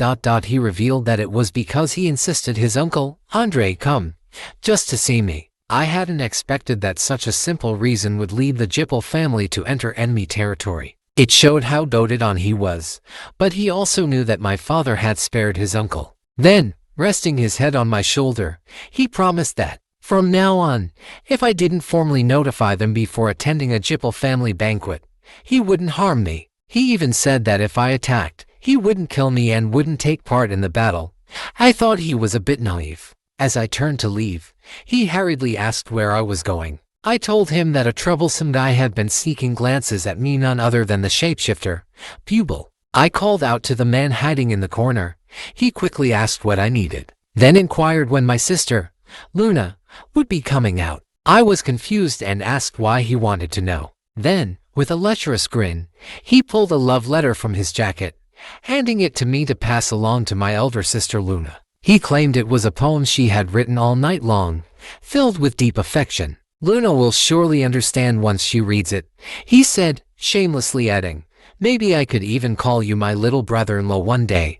At this, Beladen spat out his drink in disbelief. I clenched my fists and, in a flash of rage, tore up the disgusting love letter right in front of him. How dare you speak my sister's name so casually and dream of calling yourself my brother-in-law? You don't even consider the Lunkide family. I summoned the family's knights to drag him to the duel arena. Struggling, he shouted that he had the right to love and was a guest, questioning whether this was how the Lunkide family treated their guests. Soon, the knights tossed him into the duel arena. I took off my coat, ready to fight him with my bare hands and teach him a lesson for his lewdness. At this moment, Buble was thinking, did young Master Jean discover that I was the one who tried to assassinate him 5 years ago, disguised as a Jipper family follower? He quickly dismissed the thought. No, it can't be. But why would Jean treat him this way? Meanwhile, Bishukai, the vice-captain of Jinjiro's squad, noticed Buble in the dueling arena. His brother and sister were confused, not understanding what was going on. Why is that weird, messy guy fighting with young Master Jean? They rushed over, pushing their curious little sister ahead to check out what was happening. Chili's Ondorma, holding Urukai, also frowned. She had originally planned to duel with Jean a few more times before the banquet ended, but now Jean picked a scruffy, overweight guy. Just when Chili's was starting to get annoyed, the laden Jipper popped up to greet her. After introducing himself and saying he was happy to meet the heir of the Migon family, Chili's straight up told him to get lost. Ouch. Beladen. The announcer's voice echoed over the arena. And now, the duel of the evening? The rising star of the Renkide family, young Master Jean, is about to face off. All eyes were on the arena. Who was this mysterious opponent? Was he some hidden master? Before the duel began, Buble asked if he could introduce himself. I didn't even let him finish. Damn. My fist landed square on his face. No time for introductions, buddy. Buble got mad and shot a blast of energy at me. From the attack, I could tell he was about 6-star level. Not bad, but still not enough. Chili's realized this shabby guy was stronger than Jean and was great at fighting. If she lost to him, it would be super embarrassing. The fight continued, and Buble landed a good punch on me. He was all smug about it, shouting, "Is that all? You dare challenge me with that weak attack?" He tried to strike again, but I wasn't holding back anymore. Pow! Another punch to his face. Then a flurry of punches rained down on him like a storm. Smash, smash, smash. And just like that, Buble was out. His face was completely wrecked. As Chili's and Beladen cheered, a voice suddenly shouted, "Bishukai, big brother." It was Bishukai's sister, sitting in a wheelchair, totally confused. Why is young Master Jean still beating Buble when the match is already over? Bishukai explained. He's stronger than Jean, but his sister wasn't having it. She was super disappointed in him and wanted him to teach Jean a lesson. The crowd started egging Bishukai on, like, come on, you've got to make her happy. Bishukai had no choice. As the ultimate dote on your sister guy, he agreed. He walked up to me and said, "Stop beating Buble, and let's duel." I accepted. After all, Bishukai was a 7-star knight, and fighting him would teach me a lot. Plus, getting a taste of the Afriliano family's swordsmanship would be a huge opportunity since their former head was a legendary figure even my father respected. I looked at Bishukai's sister and thought, wow, this girl really knows how to push her brother around. I told him I understood because I also had a sister. I reminded him to keep his subordinates in check, though. Bishukai explained that the guy with his sister was just someone helping her out. He wasn't sure if Bubble said something wrong, but the name Bubble Kasten made me freeze. Wait a minute, what was the connection between him and Bishukai? I didn't want to think about it too much, though. Right now, I had a 7-star knight in front of me, and that was more important. The moment we clashed swords, I realized Bishukai's skill far surpassed that of a regular 7-star knight. His swordsmanship was on another level. It could even rival my Uncle Jede. And his attacks were unpredictable, almost impossible to read. Dang it, my current strength couldn't even keep up. The audience watching the duel started murmuring, "Wow, Jean's actually on the back foot." I couldn't blame them. The Afriliano family's swordsmanship was notorious for being tricky and changeable. The fact that I was holding on this long was impressive in itself. Hearing the crowd's discussion, Belladin couldn't help but laugh, thinking, they don't know anything. The people from the Lunk family grow stronger in the face of power. If the swordsmanship of the Biksu family is like a cunning snake, then the swordsmanship of the Lunk family is like a charging rhino. Even if its legs break, the rhino will keep charging. In the middle of the arena, I had just dodged Biksu's tricky attack. I could tell that he hadn't used his full strength. But even with my 5-star strength, facing someone stronger than 7 stars, the battle was intense. I was at my limit, but it felt like the time when I fought Khan. I gathered all my righteous energy into my sword. Biksu noticed it, saying the battle had been good, but it was time to end it. Without hesitation, he leapt at me again. I closed my eyes and felt the vibration of my sword and the righteous energy within. The moment Biksu's sword clashed with mine, my sword shattered into pieces. His sword was now at my neck. Everything happened in an instant. Even though his sword didn't strike me directly, the overwhelming force of the sword's chen knocked me unconscious. Biksu felt a sharp pain at his neck and, when he touched it, found a cut there. He was stunned. When had I managed to wound him? Just as he was still in shock, the referee's voice rang out, declaring Biksu Avruliano as the winner of the battle. Looking at me lying unconscious on the ground, he still couldn't figure out what technique I had used. When my sword shattered, he felt something sharp pierce his chin. Was it the heart sword technique that pierced him in that instant? If only I had reacted a little faster, and he a little slower, the outcome could have been disastrous for him. Jean Lunked, you're one terrifying guy. When I woke up, Ularka was sitting on my head. I realized I was lying in my room. I had no idea I passed out after the fight with Biksu. My nurse, Gili, brought me some drinks and told me I'd been asleep for 2 days. Sighing, I realized the banquet had already ended. All the guests had come for me, but I hadn't had the chance to greet them properly. It felt impolite. Gili comforted me, saying not to think like that. The whole world was still talking about the fight between me and Biksu. The spectacular duel had been the best response to everyone. It was all thanks to the heart sword. Biksu's strength was at 8 stars. And yet I almost turned the tables. I had become the true number 1 among the younger generation. At this moment, I thought about my elder sister, Luna. Everything was thanks to her teachings. Although my heart sword wasn't perfect, it had definitely helped me. Back then, I couldn't understand the purpose of that training, but Luna wouldn't let me open my eyes. Who would have thought that I would benefit from it? My sister had always told me, listen with your ears, strike with your heart. Even though I had used the heart sword unconsciously in a life-threatening situation, it had helped me understand the 8-star realm, which was impressive. There was no need to rush things. This banquet had also brought many benefits. I had confirmed Belladin's position in the Jipper family, made some connections with the heir of the secret palace, and learned that Biksu and Boober were involved with each other. This meant that the suspects behind the assassination attempt on me, from when I left Storm City, had now increased. I would have to investigate further. At that moment, Jilly came in carrying a pot of flowers and told me that they were from Keenless. Could it be that she likes me, Jean? I explained to Jilly that these were snowflowers from the secret palace. The meaning of the flowers, endless battle. This was the first time I had received flowers from a girl. But knowing Keenless, she probably wants to challenge me to a rematch. In the Lunkade family, only those who have achieved countless feats are worthy of being buried in the Sword Pool Temple after death. The founder of my family, Timar Lunkade, led us through numerous crises and even turned the tide during the War of the Gods to protect the family. However, After his death, he was not buried in the temple, nor was his grave in the sword courtyard. After waking up from my duel with Biksukai, my father summoned me alone to the Lun temple. I knew this meant he was about to appoint me as a junior pioneer, and I would soon be leaving the family for a while. When I arrived at the temple and saw my father's tall figure, I couldn't help but feel a sense of awe. For some reason, in this reborn life, the person I could understand the most was my father. He turned to look at me, surprised to see me, his son, in casual clothes, something he hadn't seen in a long time.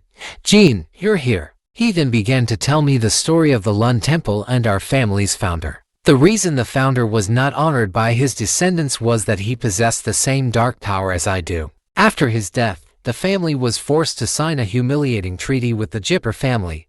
Since then, the Lunkade family could no longer use magic, nor could they honor their ancestors who once wielded it. Moreover, after the treaty was signed, the gods of the Jipper family cursed the Lunkade bloodline. As a result, from that day onward, no one in the Lunkade family was able to use magic. My father then asked me if I remembered when I was a child in Stormwind City and used Shadow Chat to defeat the Torna brothers. Back then, he hadn't asked me how I acquired that power. I replied that I of course remembered. I even lied and said I intended to use the Shadow Chat for the family. But my father interrupted me. "Fortunately, you were still young back then. If you said that now, I wouldn't let you off so easily." He then asked me if I had ever heard the voice of Sottery. Although I hadn't heard it again in this life, I told my father that the Great One had referred to me as the contractor. My father felt that it was unfair to my older siblings. He asked if I would use this power to defeat them and take over the family. I was not interested in such things. I told him that if, during my journey, I didn't find anything better than the Lunkade family, I would return and do as he instructed. My father, hearing my response, didn't get angry. Instead, he smiled. "Most children leave the sword courtyard to seek the family's approval, but Jean, you leave to seek something beyond the family." He then waved his hand grandly and gave me 5 years to either gain the family's recognition or come to recognize the family and return to give him an answer. "Do you hear me, Jean Lunkade?" I calmly drew the King of the Underworld sword from my waist and placed it across my chest. This was the Lunkade family's highest sword. At that moment, my eyes were filled with determination. "My father, thank you for your care these past few days. I will see you again in 5 years. 3 days later, I packed my belongings and prepared to leave the family. Jilly, along with Ulick, wanted to accompany me on my journey. She told me that she had brought something to limit her use of righteous energy so that she could accompany me on my trials. She was afraid people might gossip, claiming that I had only gained reputation because of her influence. Looking at her, who had always taken care of me, I felt deeply touched. I silently made a vow. Not only would I train for 5 years, but I would protect her for the rest of her life. Before leaving, I turned back and gazed deeply at the family's gates. In my past life, I had left this place because I had no talent and was cast out. But in this life, as a 15-year-old, 5-star knight, I was leaving with the title of to venture out on my own. At that moment, I felt that this was the true rebirth. Now, I was ready to step into the unknown world outside. Though danger lurked ahead, it could not intimidate me. It could never intimidate me. Jean Lunkade.